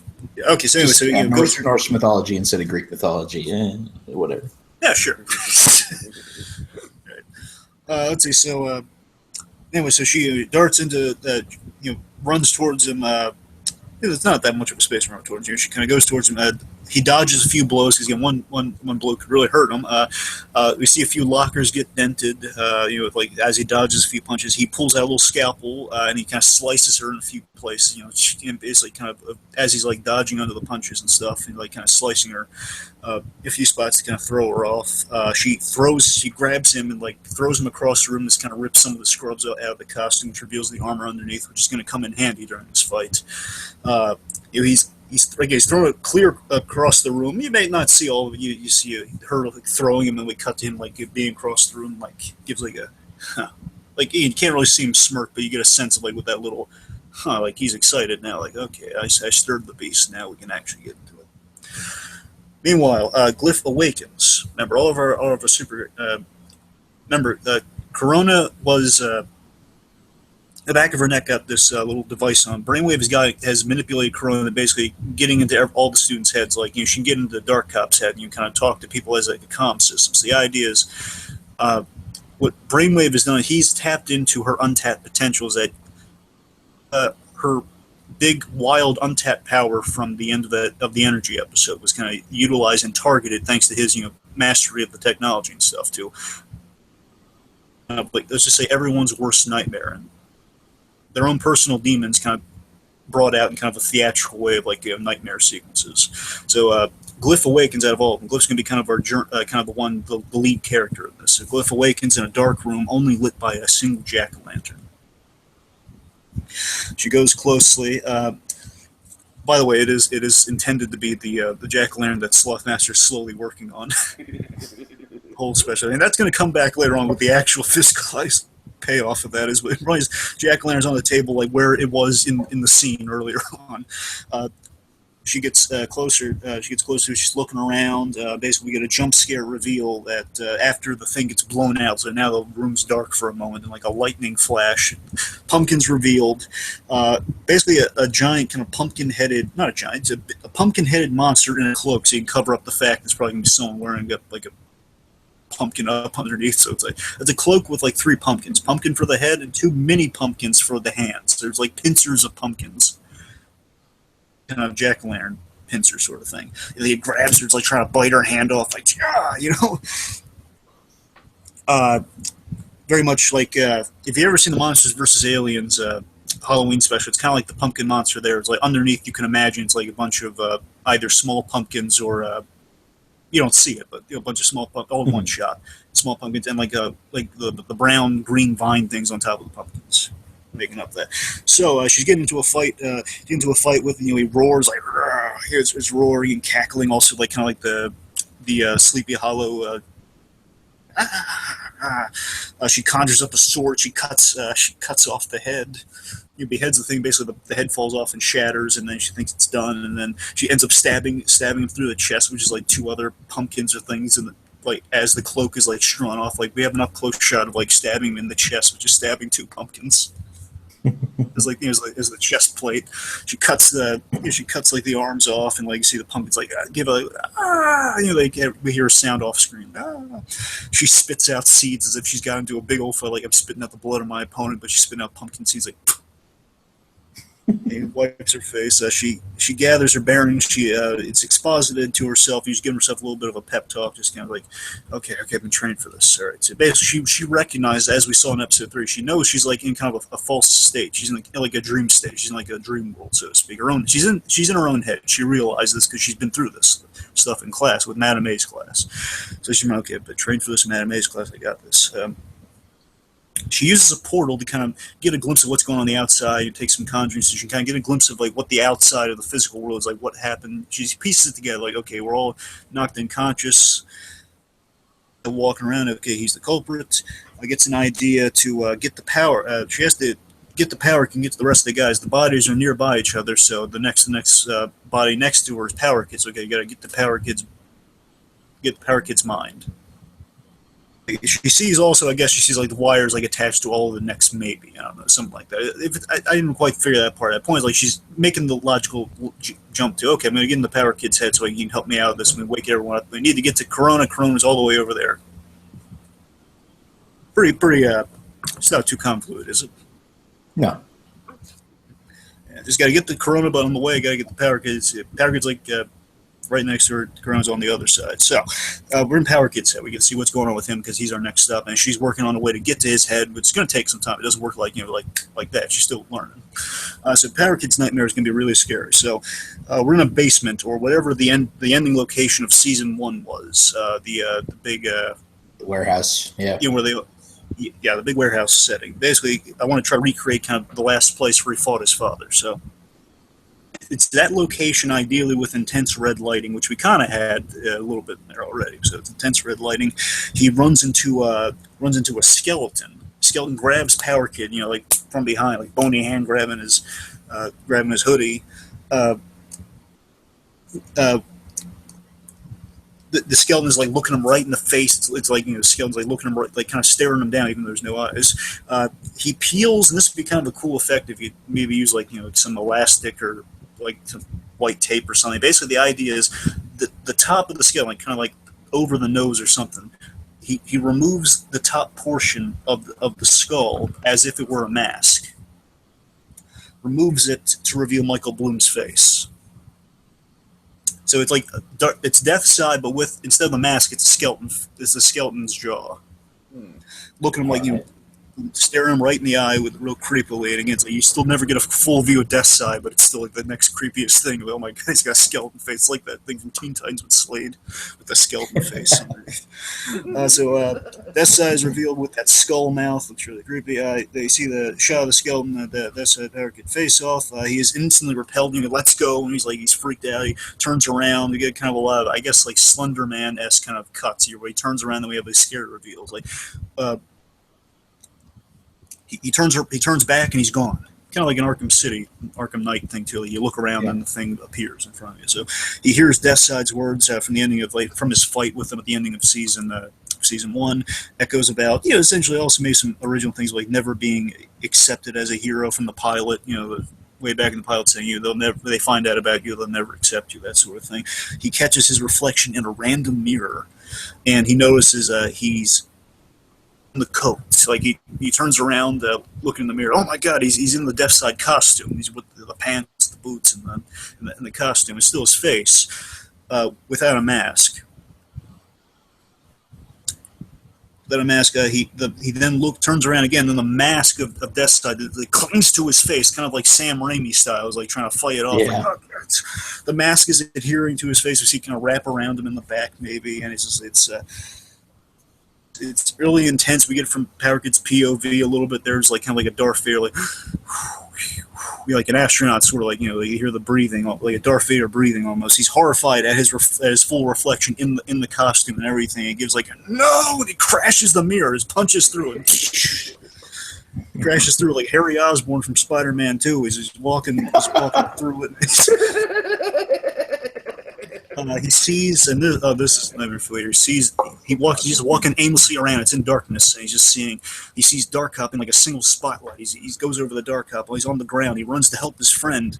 We still hear Ted Femright's voice at this point, by the way. It's revealed that he grabs Dark Cop's shoulder, he turns him around because he's on the ground injured. He sees Dark Cop, he's beaten, he's bloody, half of his mask is gone, he has a big black eye with the exposed half of his face, and he just says, like, stop, don't become your father. And he dies in Power Kid's arms. And just the way we kind of single out a moment of just seeing, like, oh god, he's having his... Power Kid's like, I don't believe... It's like such a Twilight Zone moment of like, oh my god, what is happening?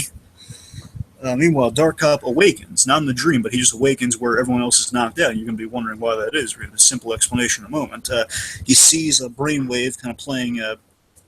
he sees Brainwave kind of surveilling the areas, examining his handiwork on the other side. There's everyone in the whole all the students are knocked out, even in the other room. That's what he's making sure everyone's knocked out.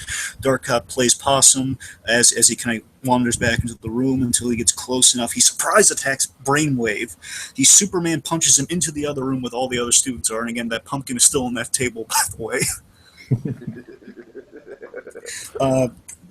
He discombobulates him, kind of claps his head. He's trying to with that Superman punch. Brainwave is like, how is this happening? How is this guy awake? I knocked everyone out. He's kind of getting his bearings together himself as he's in the middle of a fight he didn't expect right now. Dark Cop, roundhouse kicks him. It's a real roundhouse kicks him.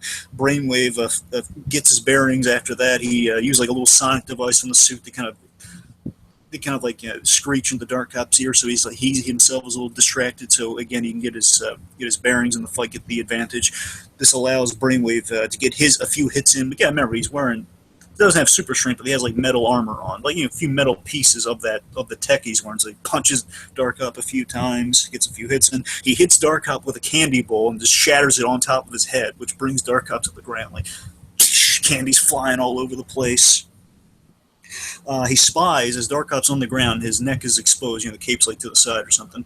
He spies the inhibitor on the back of Dark Cop's neck, and that's why he's not knocked out, which I'll mention in dialogue in a moment. Brainwave gives a smile. He kicks Dark Cop across the room a little bit, tumbles him over. He grabs him by his neck and holds him up with a few wires, going around, puppeted around him. Point is, he's just holding him by the neck, if nothing else. He punches him into his diaphragm as Dark punches him. He's holding him by the neck this whole speech he's about to give. The wires attached to the device on Dark Op's neck, or again, he just touches it himself. Basically, he grabs the inhibitor on the back of Dark Op's neck. It's tapped into his vertebrae. He removes it really violently. We just get Andy Gullickson's reaction, removes it, and then what he does, less than a second goes by as he removes it, he just jams it right back in there. We hear the tech is basically rewiring his thing, so now he's going to get knocked out. And it's doing worse than that, but it's a few wires are attached to the device, and now it's like the inhibitor in Dark Op's neck, and it's immediately jabs into his spinal cord, and basically a very hurt Dark Op then is just dropped to the floor. That releases his neck, drops him to the floor. Brainwave tends to his gear as he tells Dark Op, and really kind of doing this kind of monologue where he says, yes, he notices the inhibitor chip. Inhibitor chip. Clever. That explains why you're late to the horror show. Oh, and that feeling or lack thereof, it's paralysis from the neck down. Not permanent, just traumatizing. He uses wires. The wires or his arm to kind of grab Dark Up by the throat again. He's leading him back to the room where the other guys are, where other 4 characters are. It's so horrifying. Like, Dark Up is literally paralyzed from the neck down. He's awake. He's just being talked to as he's helpless, and you see the fear on Darkseid's face. He wasn't prepared for this. His own tech being used to paralyze him. He's leading him to the next room as he's carrying on this conversation. He says, Brainwave says to Dark Up, I want you to know there are 8 different ways I could kill you right now. But that's not the job. The job is to keep you and your friends busy. Drops Dark Up to the ground, and give you a good scare. Basically, keep you and your friends busy and give you a good scare. He clicks the visor, which knocks out Dark Up like the others. Dark Up awakens in his nightmare now. He is chained to an interrogation desk at the mercy of we hear the punster in the back. In shadow, we hear him making his puns and everything as Dark Up's helpless. Again, Dark Up really hates being up against the punster. And the punster's, and it seems like, okay, well, we know, the punster's he's just going to annoy Dark Up, and then he steps out of the shadows, and we see kind of best way I can describe it is like a Deadite version of the punster from Ash vs. Evil Days, like a zombie-looking monster. Basically give him teeth and make him look really like a monster-looking version of the punster who makes all the goofy puns and still has the same voice, but he's just a little more like a little echo on the voice or something. He beats, we see Power Kid in front of him. The monstrous looking punster gives horrible puns as he beats Power Kid He's beating Power Kid slowly to death in front of Dark Op, and just showing how helpless Dark Op is. And this taps into a lot of self-reflection of the heroes here. So Dark Op, Power Kid is obviously he's afraid to become his father. He's afraid to become his father. Dark Op, he is afraid of the more he gets close to his friends, the more at risk they'll be, and the more unprepared he is. He's stepping out of his comfort zone, which puts his friends in this sort of danger. Then again, that's his own personified through all of his craziness. So then, horrifically, a little off screen, but maybe a little shadows, because interrogation lights probably on there to light the whole thing. He takes a giant meat cleaver. Originally I had him bite the arm off. I was going to have with using a meat cleaver, chopping Dark Op's arm off. He says, Dark Op, having you here, you have a really disarming personality. He grabs the arm, and then he's beating Power Kid with it. Careful, I'm armed. Just beating Power Kid with Dark Op's severed arm as he's just in disbelief and excruciating pain. So you don't know what's hurting him worse, the pun or the dismemberment. Let's see. Probably use a mannequin on with a sleeve on it, perhaps. Let's see. Glyph conjures a portal. She searches for Power Kid. Power Kid finds. We check in with Power Kid, see how worse his nightmare has gotten. Oh my God, Power Kid! He's now speaking with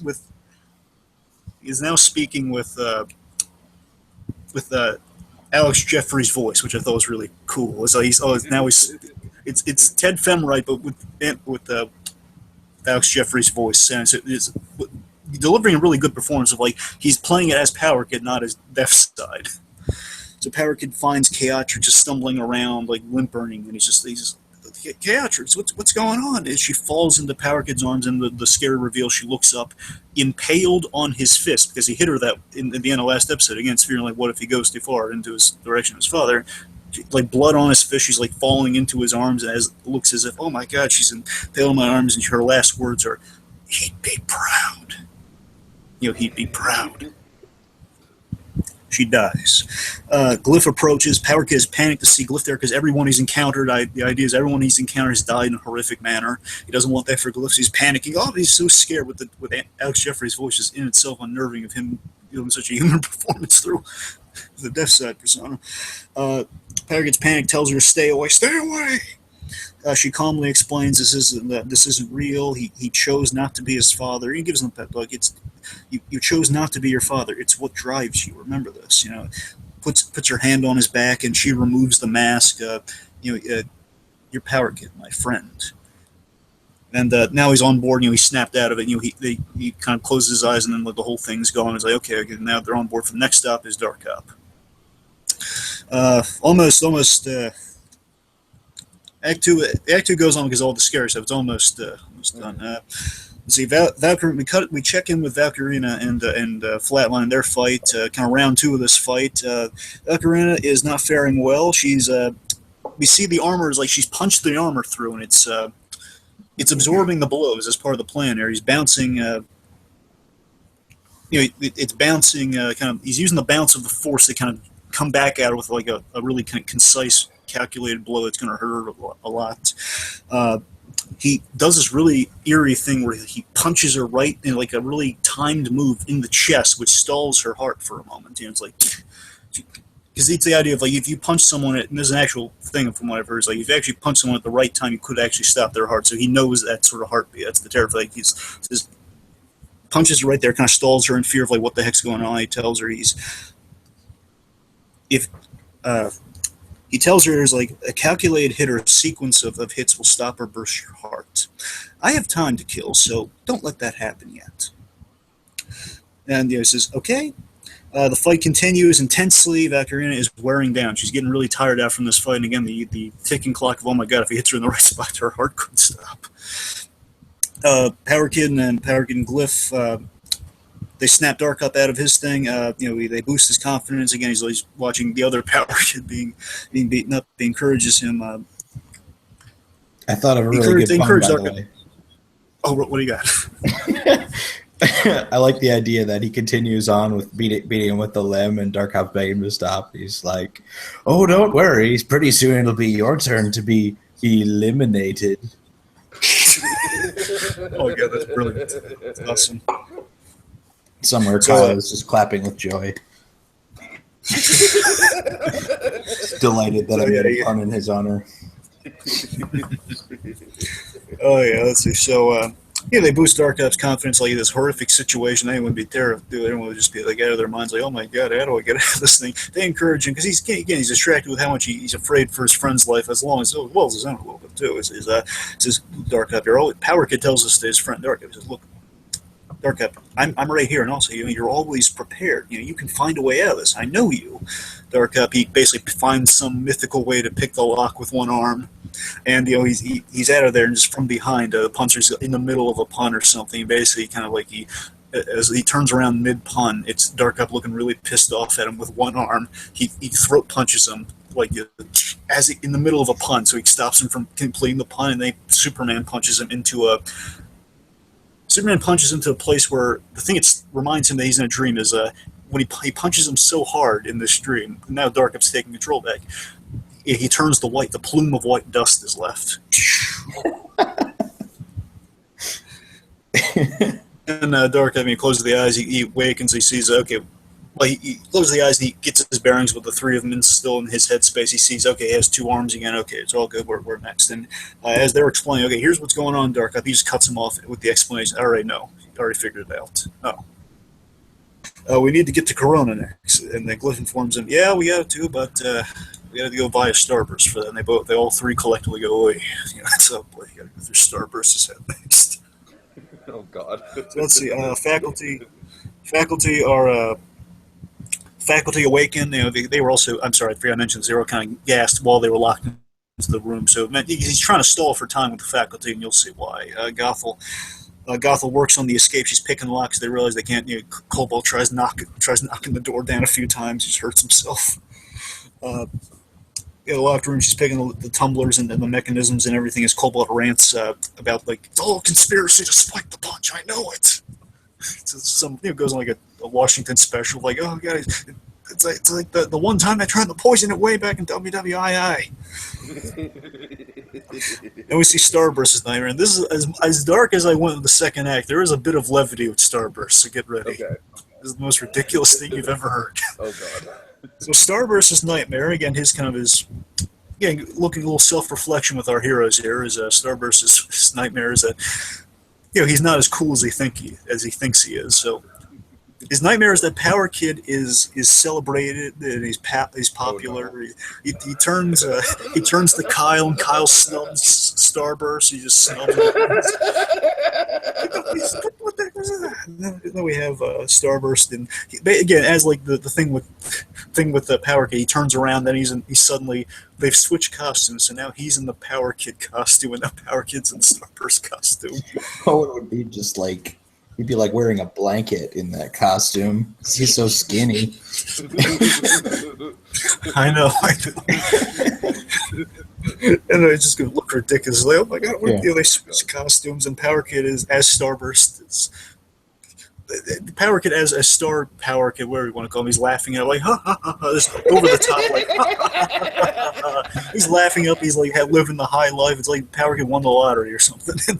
Like, how can this, Starburst poses the question, how could this get any worse? And something I've kind of noticed looking at Super Academy is that Starburst finds this next idea very laughable, so let's put it in there just to eat under his skin. Is that Dark Cop is just walking casually. He's not a little smirky. He's living up a little more himself. He's still reserved. Dark Cop is wandering around with all the female characters, even the ones that wouldn't make any sense there. All the female characters from Super Academy are fawning over him, which just eats away at Starburst.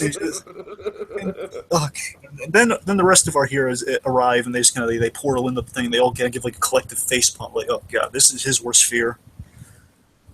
Like, we've been through worse, and this is his worst fear. Oh god! And Power Kid just let's just get this over with, because he doesn't want to give him a pep talk. Because there's no way to give Starburst a pep talk and still feel good about yourself afterwards. He just casually, reluctantly plays the Starburst's ego. He basically gives him after he gives him a pep talk. Oh, Starburst, please, you're the coolest guy around. You got to know that, right? And then basically we have kind of an homage to, like, almost the best way I can describe it is like a Christopher Reeve Superman moment. Like, in Superman he takes the Clark Kent, he removes the shirt to reveal Superman, like, dun, dun, dun, and this would be like an Eric Andrade special, like a Starburst. It's heroic. It would just be like a porn groove bass line instead of the amazing John Williams score. Yeah, basically it's like he tears the suit away. Puts on the mask, just like, yes. Stiffens up with like the hero pose. In hip. Some way. In some way, he has like a terrorist. He has like a terrorist stripper costume version of the Power Kid suit. And underneath somehow is his costume.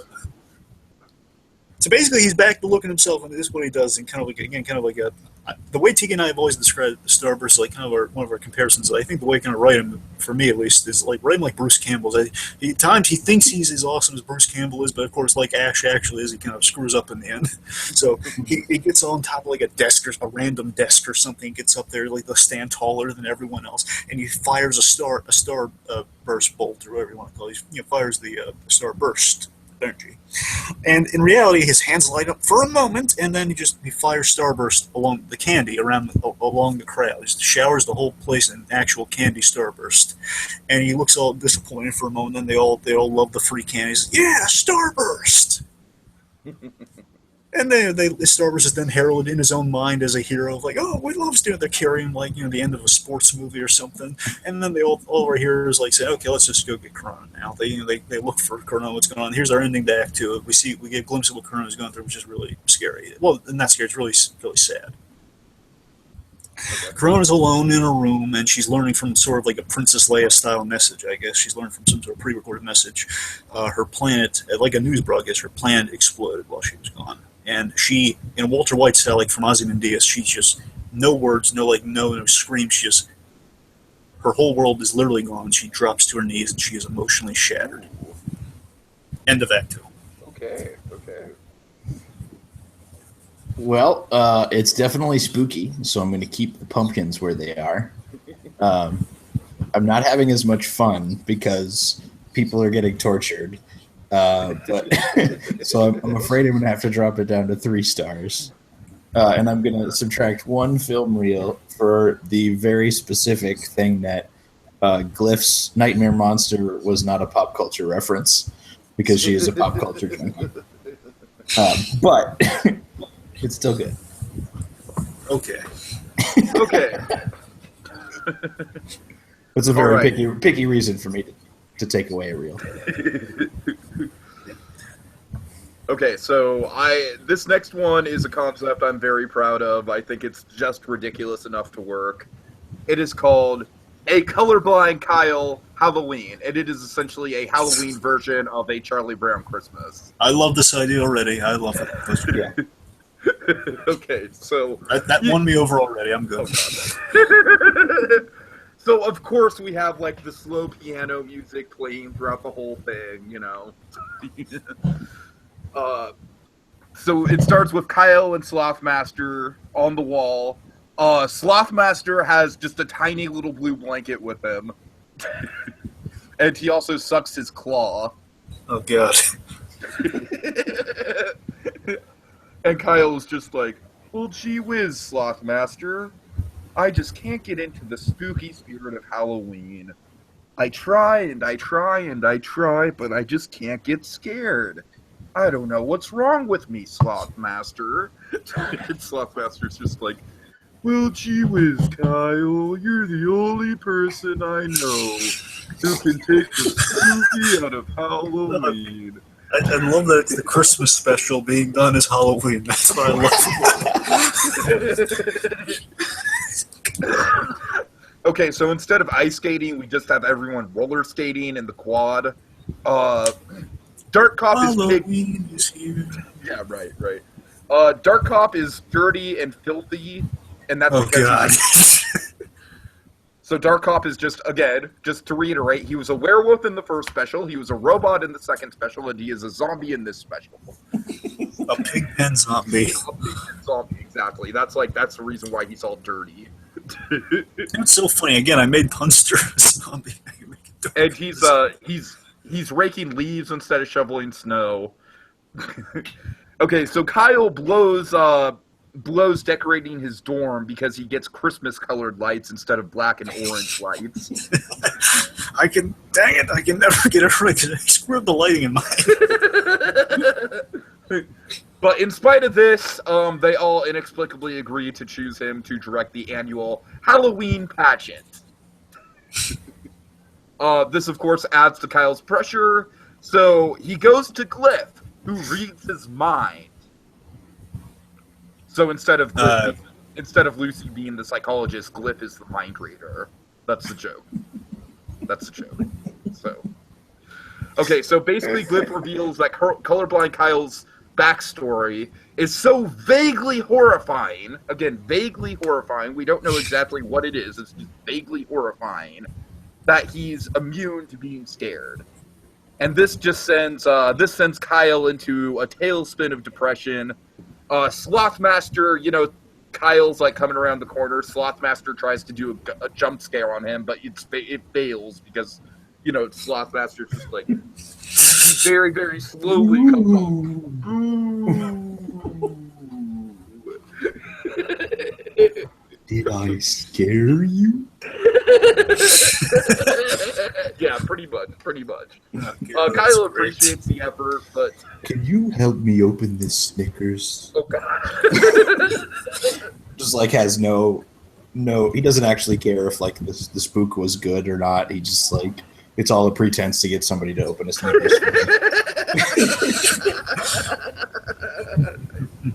Can you open this peanut brittle can?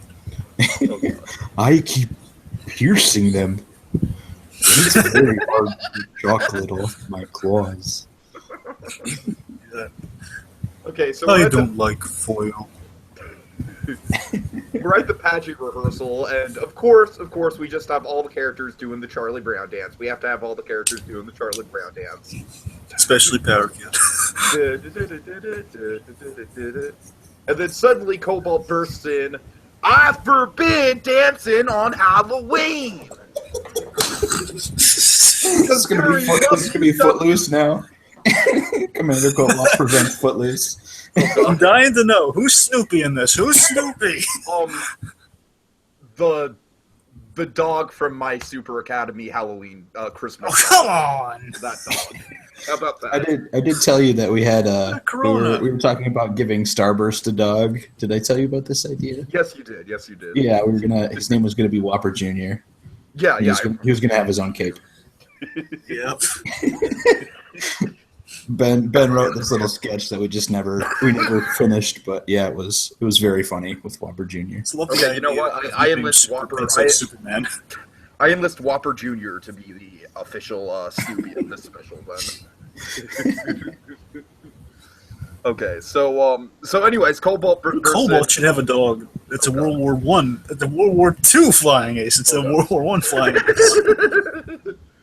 During the traumatic WW2 Halloween dance party of 1943, I witnessed a domino effect. One soldier slipped while dancing, and that led to 15 men breaking their hips.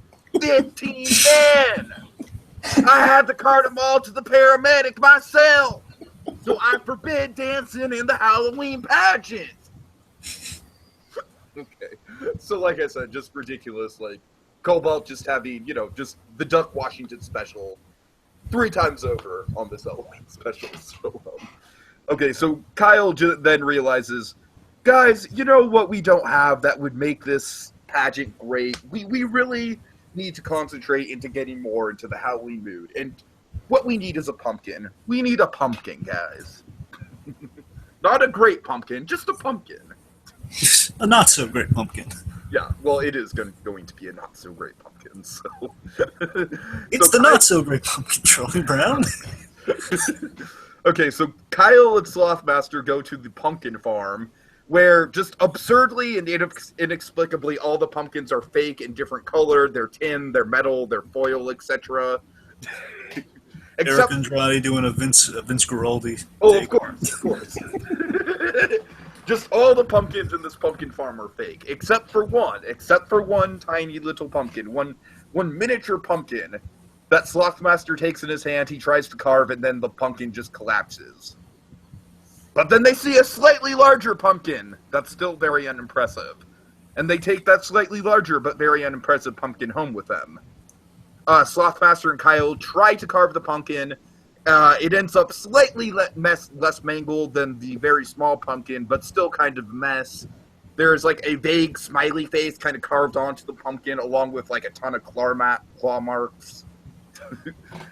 Everyone is pissed when they see the pumpkin at school until Sloth Master cues the lights. And okay, now just we had Linus quoting Bible verses for the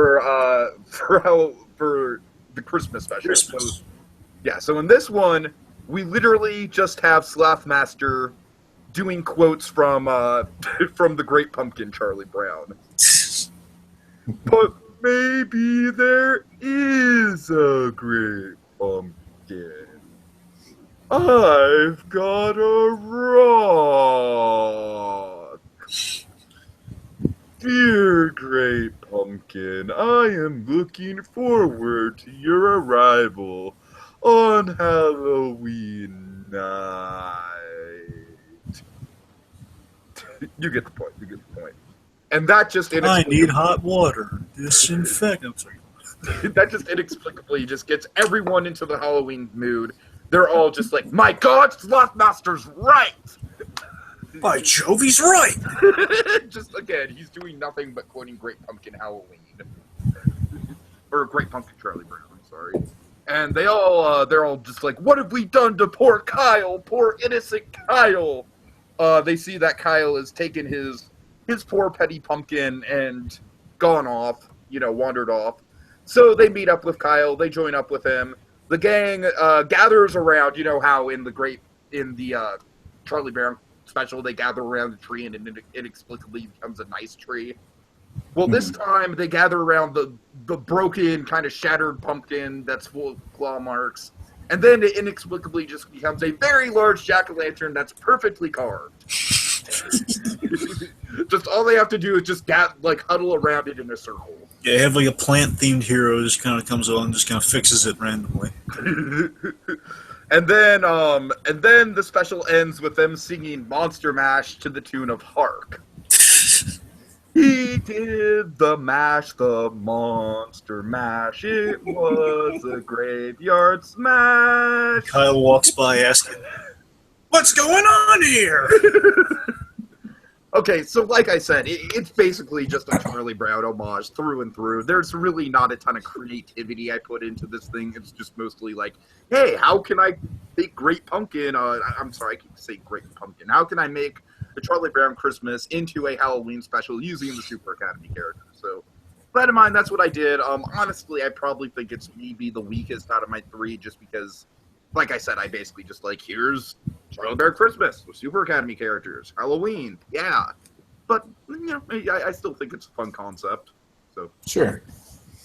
And that's it. We get just really quick, we get an outro from Sloth Master in the library, and yeah, that's it. I'm sorry, go ahead. No, I was just gonna give some ratings. Okay. I would say your reels are still about a 3. There's some storytelling in there, but there are a few little plot gaps and things. Whatever, no big deal. I'm still having fun. This is still very enjoyable. So your stars are still at 5. Okay. And then your pumpkins are down by 1 just because there's kind of some weird Christmassy elements that float into this one. It's of course. It's like, wait a minute. I had to a couple times where I had to realign because I was like, no, this isn't a Christmas special. This is a Halloween special. Well, it is very much a Christmas special, but right, yeah. But no, it's that concept is very funny. The Christmas special as the Halloween special. Okay, cool. And that's it for mine. Woohoo! All right, here's my act 3. So let me say this: I'm not going to necessarily for the night library. I'm sorry, Dragon. Go ahead. No, go ahead. Okay. No, that's it. That's it. All right, so let me say this: Act 3. I'm not going to promise you the happiest of endings. Again, I think you're going to more of the what I liked. I was trying to get through in the second half was these nice moments of kind of our heroes kind of giving each other, kind of bringing them out of the darkness. Little moments. There's a little bit more of that in Act 3 here, but I mean, it ends on kind of a. I'm not going to say ends on the happy. Not all loose ends are.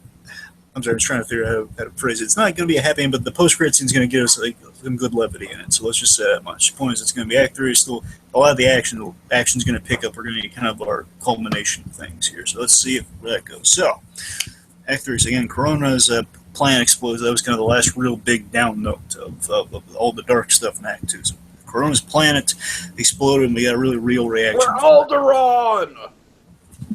Yes, and again, God. Seriously, I love that Muppets episode where it's for older eyes. So I'll sing you are my shining star at the end. But seriously, the girl's plan is blown up here. Let's show some care. Okay, I'm sorry, go ahead. Okay, but seriously, with that though, and again with all kind of the fears being reflected, and kind of, more it's the personal kind of reflections through fears, fears about internalized fears. Corona's would be that she's, as we saw in episode 2 of Super Academy, she spends so much time wanting to spend time on Earth.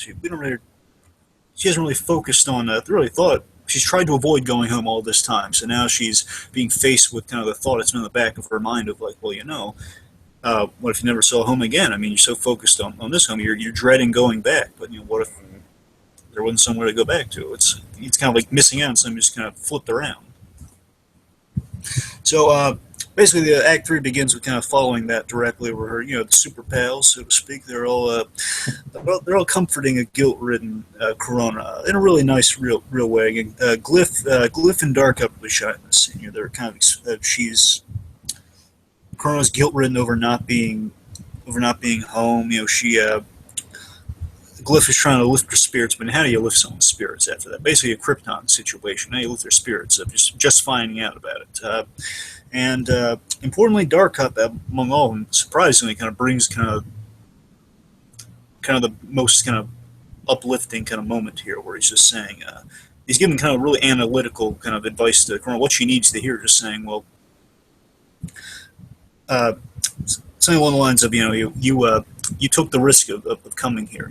Your family, they knew this. They supported what you did. It wasn't like, they supported your decision in coming here, so you're going to live on, even if they were gone, you live on, and you'd be honoring what they wanted for you, and you still get to live on with the culture. Maybe something really uplifting like that, And it's all coming from Dark Hop, and after Corona's spirits are kind of lifted again, it's a nice little heartwarming moment. I don't know if I'm explaining it that well, but it points wisdom comes from Dark Hop, gets Corona out of her funk. She's now kind of realizing, okay, this is all in her head, and now we basically once she wakes up out of it, everyone else is going to come out of it too. So Corona is then used to bring everyone out of their comatose, their unconscious state. Brainwave, through all of this, it's revealed he's been reading a magazine in a chair, watching over them this whole time. He's been reading a magazine, he's kind of feeling time over the unconscious bodies, and the heroes wake up. There's a bit of like, just Brainwave going, Power Kid then tackles him into the other room. Just tackles him into the other room. Gives a big old bear hug, crushing his equipment and stuff. The faculty is all kind of I would hope that editing would be key for this third act. So again, as all this is going on, our two storylines are about to come to a head and meet each other here. So again, Power Kid tackles Brainwave, so he's not going to knock everyone out again or anything like that. He tackles Brainwave into another room. The faculty escape the room. They're running down the hall. You see, they hear like a commotion going on, as our students do, as they're getting up to Valkyrina. She is exhausted. She's bleeding. She's at Flatline's mercy. It looks like, oh my god, it's going to be curtains for Valkyrina. Dark Cop, quickly he cuffs Brainwave as everyone's kind of getting their bearings. They're all the heroes like Moonbeam, Bliffson, you name it. They're all kind of waking up in the middle of the room as they kind of handcuff this guy, chain him to a thing. They all run, hearing the fight going on in the hallway. They're all going to help the dean. Valkyrina is awaiting kind of the finishing move. It's like her last thing. She's just kind of her last right, so to speak. She's just asking, "Why do you want to kill me?" He says, "I don't. You're bait." What do you mean? She's asking, what do you mean? He says, it's like I told you. The faculty's getting closer and closer, running down the hall. I'm here to kill the dean. Gothel leads the chase. Let's remember, we have two deans in Super Academy. I never said which dean. Valkyrina's eyes go wide as she realizes this. As Gothel just arrives, she's the first one there. Gothel arrives, telling Flatline to stop, seeing her other, the other dean is in trouble. Swiftly, from his gauntlet, he kind of throws and or fires like a small little mechanism, like a blow dart, essentially, but like a little metal pin. Fired from his gauntlet. Again, as Valkyrina's kind of at the mercy, he was holding Valkyrina up during that conversation. She's in bad shape. Little metal needle pin is fired, and as Gothel is running full speed, she just kind of stops.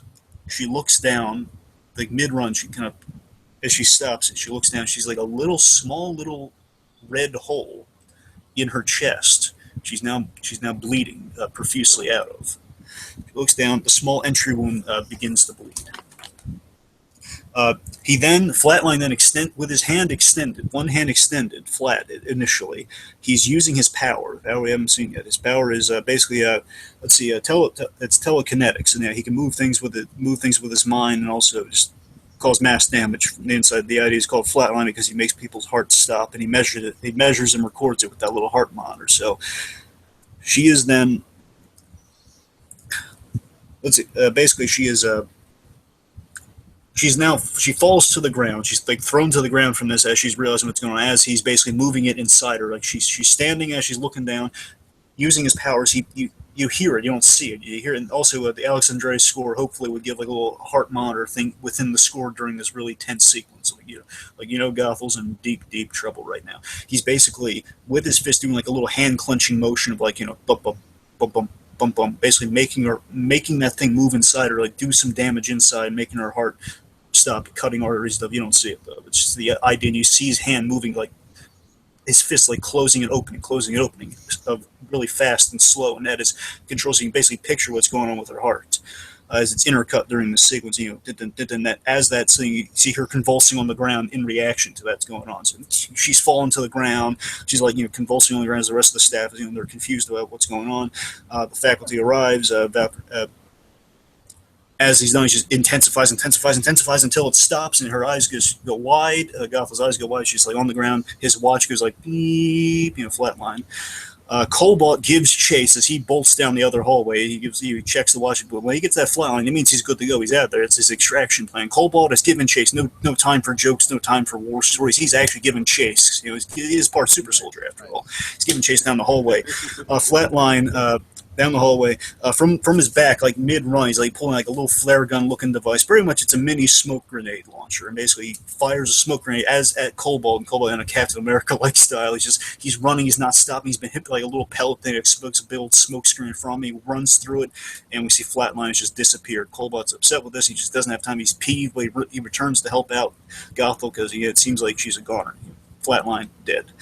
All the heroes re-meet up. All of her swords are co-aligned. Everyone's there. Madame A is trying to heal her, like kind of a Doctor Strange style, as much as she can, trying to heal her. My logic was that she can only heal the superficial things, because bringing her back from the dead would be like her in like a zombified state or something. It wouldn't be pretty. I don't know, like basically some convoluted reason of like, well, it's if you brought you can repair the damage, but you can't bring it back to life without like some sort of black magic or something, was my rationale for it. Point is, she can heal the damage, but she just can't make her heart beat again. That's the thing. As students have arrived real quickly, again, she's dead for probably like maybe 2 to 3 minutes at this point, maybe. Let's see. So, Dark Copy acts fast. He uses the electrical gloves we saw from season 1. We used on the punster. He used the electrical gloves real quick. He says, you got to act fast when you do anything. I was wondering if you were going to do that. Oh yeah. Electrifies the gloves. He's beating on basically starting her heart again. So she can get medical attention and a follow up. So he saves her right in the nick of time. Again, it's kind of nice. Dark Up saves Gothel, kind of the reflections of each other, kind of nice. They interrogate Brainwave. So the point she's saved, she's getting medical attention. They're wheeling her off. Valkyrina, along with the students, are kind of in there. She's limping in there to kind of get some answers from this guy. So he's the only other one they can really interrogate, because they know, okay, these two guys came in together, they stirred up a lot of trouble, must be working together. They ask him, really seriously, who hired you? Because this guy put him through absolute heck during this whole thing. Flatline got away. All the answers are with this guy, asking who hired you, who you're working for. In my field, his gear has been, most of his gear has been removed. All the things they could remove, some stuff might be like seared into him, like for security. He's that good. He's like seared some things into him, make sure he has stuff. In my field, discretion is everything. And it pays very well. And I have a family.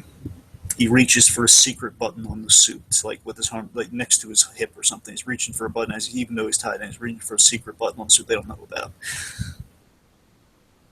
Who will be well taken care of. And I have a family who will be well taken care of. He pushes the button, the suit, what's left on him, short circuits. Short circuits his brains. He's completely brain dead, and then the technology is also electrifying and everything. Then off screen, before they run facial recognition, maybe get some answers on who the guy is. There's like a security measure by this guy. This guy's so professional. He has like all these contingencies laid in mind. The suit erases his brain and then catches him on fire. You don't see it; just basically erases all traces of him. The ID is gone. It's like a somber transition of like smoke. You don't see like a guy smoldering, but you see like the smoke rising up from the bottom of the screen, and we kind of transition to a lighter scene. Again, kind of a lighter scene, but an intriguing scene. We're almost done here, by the way. We've got pretty much like 2 scenes left, and then that's the end of Act 3. So we mirror the ending of Season 1. I love the ending of this bit from Season 1, where it's Glyph and Gothel and Valkyrie, they're in the hospital, mirroring Power Kid and Dark Cop in the hospital, having their little chat. They're checking in with each other, commending each other. It says, one of them got away, but so I'm glad to see you made it. Again, they are friends at the end of the day as well. They ask, Valkyrie is asking why Gothel was targeted. Gothel reveals, I've kept something. He basically reveals to Valkyrie, I've kept something secret from you about Super Academy's past, and it's time you found out. Basically setting some seeds, perhaps, of Super Academy is like a dark buried secret that even Valkyrie doesn't know about, but Gothel does. Just again, giving Gothel some stuff I want to give her more stuff. That's all. Yeah, she seems interesting. I don't know. Okay, last thing is kind of we check in with our villains because we complete the whole thing. We start with villains and go to the end with villains, and then the third act you're barring a lighter post credit scene. So checking with our villains. So Flatline returns to the lair with Chaotrix. We have a whole bunch. Chaotrix, Fracture, Punster, Dapper Dan, Emotep, and importantly Herr Glockenspiel. He's important in this scene. So Herr Glockenspiel is very vocally upset with the plan, in his words, being complete failure. Like, one, they came out of it. Two, I mean, one, all the students came out of it, they foiled you, and we're down an asset. One of our guys is dead, and you killed someone, and they came back to life. What kind of assassin are you? He says, I guess Fracture isn't so perfect after all. Probably with a funny accent, I'm guessing, but with a name like Glockenspiel, you get my point. So Fracture isn't so perfect after all. Flatline says, hey, I have her death on record, and you have the security footage to it. She died. What happens afterwards? It's not my concern. Chaotrix assesses and checks in with that Brainwave is dead, and without a trace back, so there's no link back to them. They have no idea where this came. The superheroes have no idea where this came from. Herr Glockenspiel again speaks out. He just challenges Chaotrix's authority very publicly in front of all the villains, just claiming that well, you didn't kill him, you just left him alive. I don't think you're strong enough to kill him because they're family. He's just really speaking stupidly here. You don't want to say this stuff in front of a public venue. Bad stuff's going to happen. He claims at least your father got results. All the times I've encountered him, at least he was direct. He got results. And oh boy, it's basically, he got results. He didn't fail at things. It wasn't right. At least your father got results, not convoluted plots. He didn't bring convoluted plots to the table. And Chaotrix turns to him real seriously, kind of like a Darth Vader's New Hope moment. Just turns to him and cuts him down with what she says here. She says, "We came out ahead," and she explains. Says, I have to explain to some people in the room who don't get it. I will. Reveals basically that Brainwave executed a test for them. Brainwave executed a test for us. This whole mission was a test. The true goal of the mission reveals the true goal of the mission was to tap into Corona's power and use it on Super Academy, see if it would work. I scanned and hacked the schematics for Brainwave's technology to manipulate her, which worked, and to use on her again. It's worked, it has been proven to work, and we have the technology, and there's no other existing technology because it's been destroyed. The Dean he questions, what about the Dean? Why? What about targeting the Dean? How does that serve your purposes? But basically, the Dean still didn't die. How is that going to help your ass as well? The whole purpose of the Dean was to send a message, which was still delivered, along with an analysis of Valkyrie's fighting capabilities. And she recorded the whole thing. I mean, even Dark Ops studies fighting. So again, at least they have one of the most skilled fighters in Super Academy. Most likely has been analyzed, with Valkyrie during that whole fight with Flatline. Flatline still came out ahead, and he's still around. We don't know what's coming. And we slipped into their home, almost killed their leaders, incapacitated the whole lot of them with only 2 men.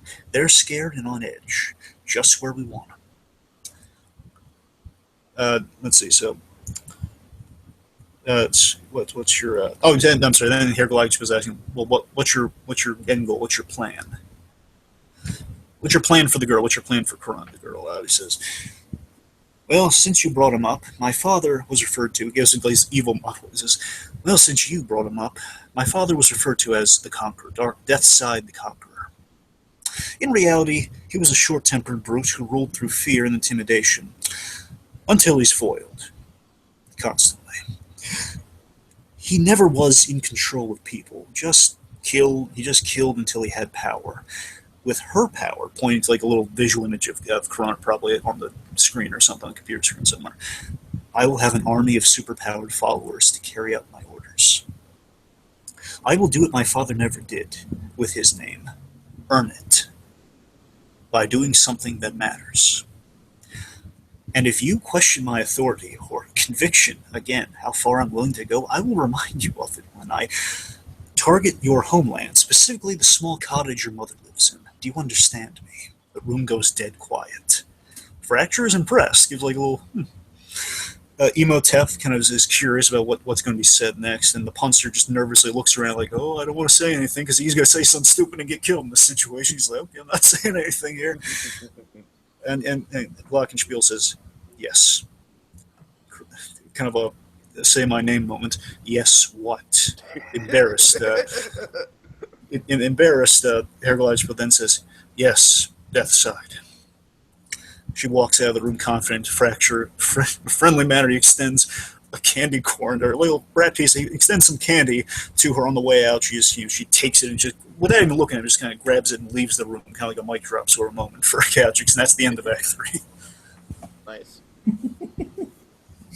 All right. I'll give you the 4 out of 5 reels because there's some solid storytelling and some excuse me, and some good dialogue in there. I like that. I will also give you 4 out of 5 stars for enjoyment.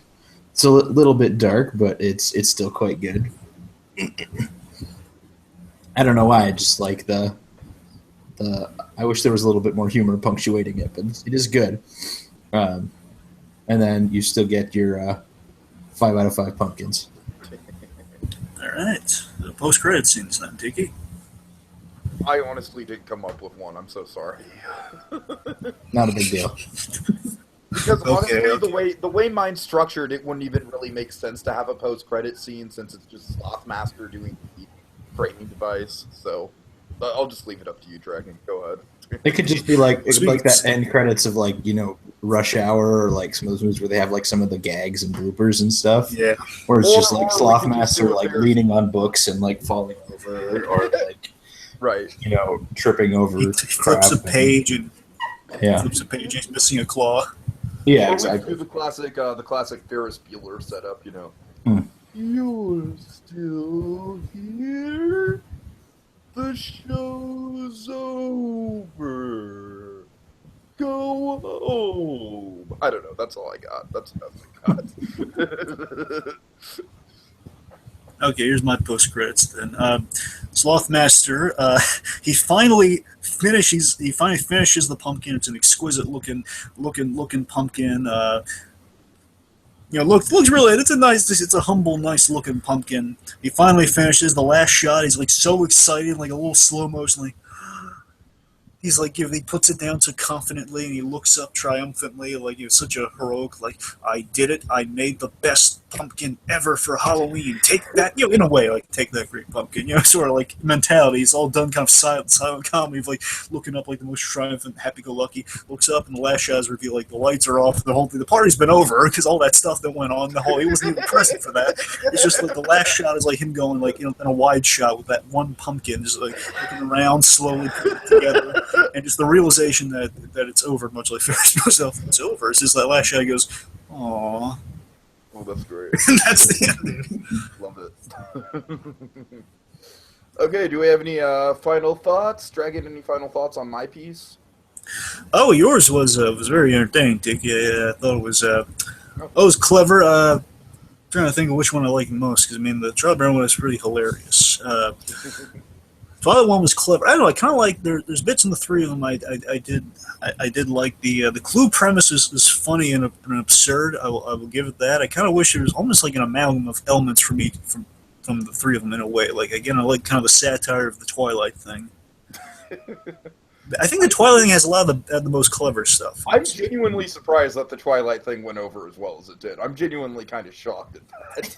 And honestly, here's the thing: the Twilight thing, I think, has as the cleverness of the idea, just the random stuff like John Cusack that really really bring it home. But I think there's a fun. I think a lot of the humor was in the uncalled clue. What was it? The second one called Hint. Yeah.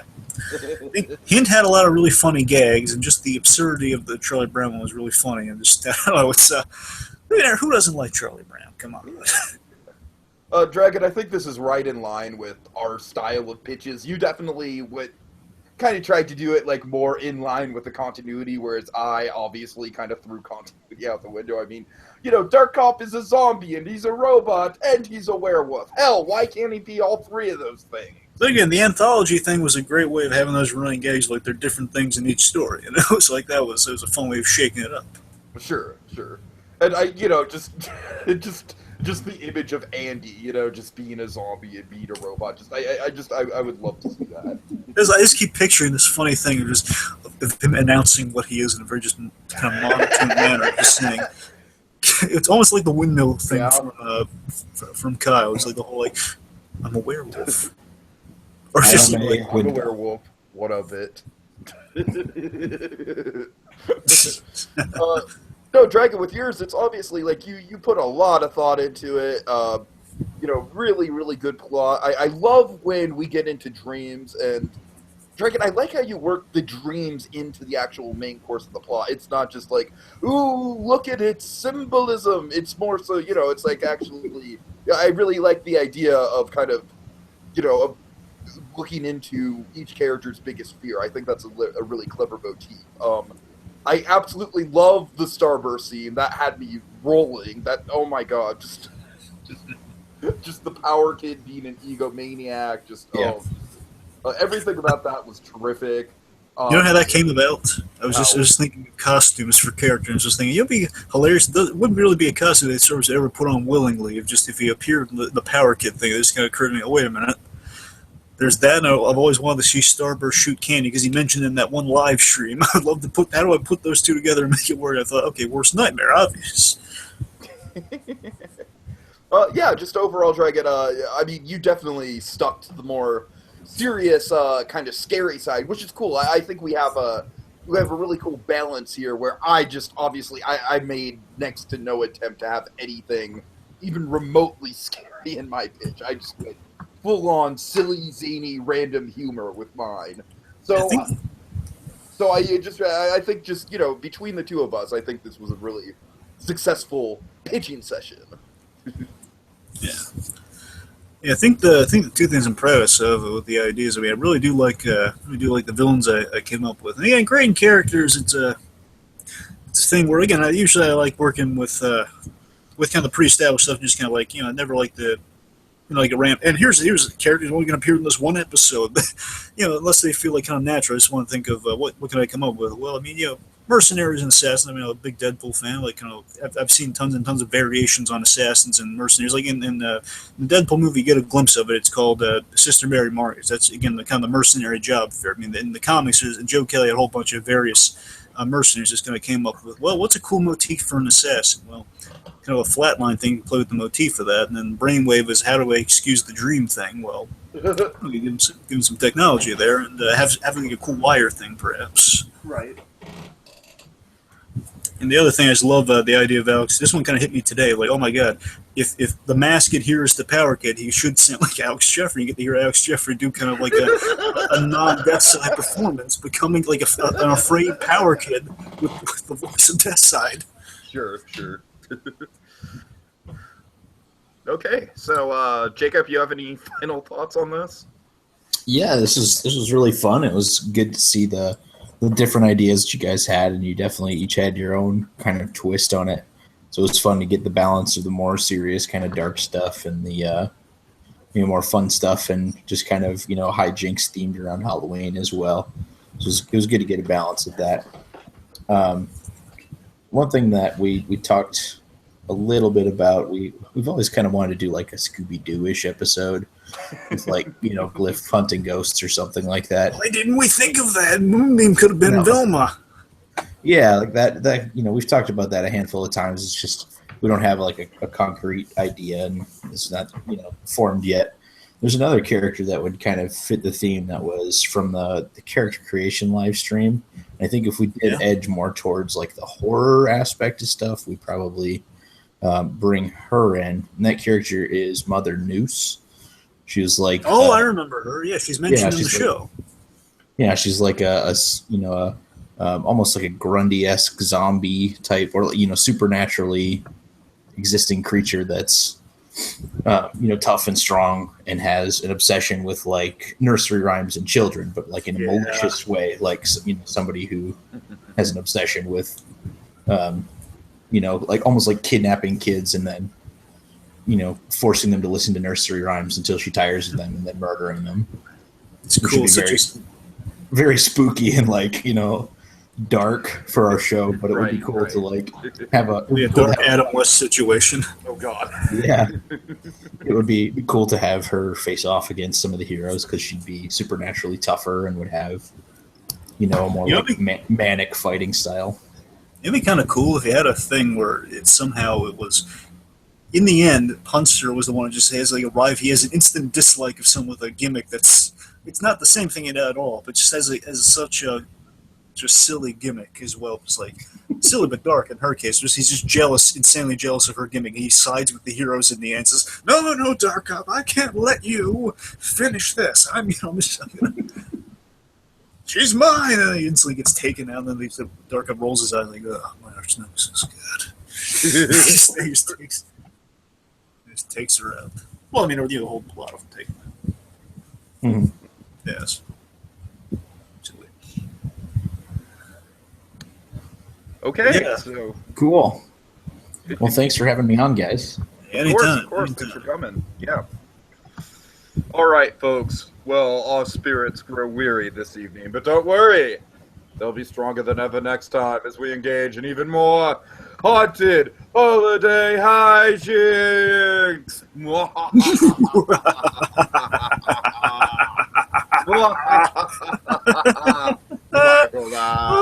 Maniacal laugh.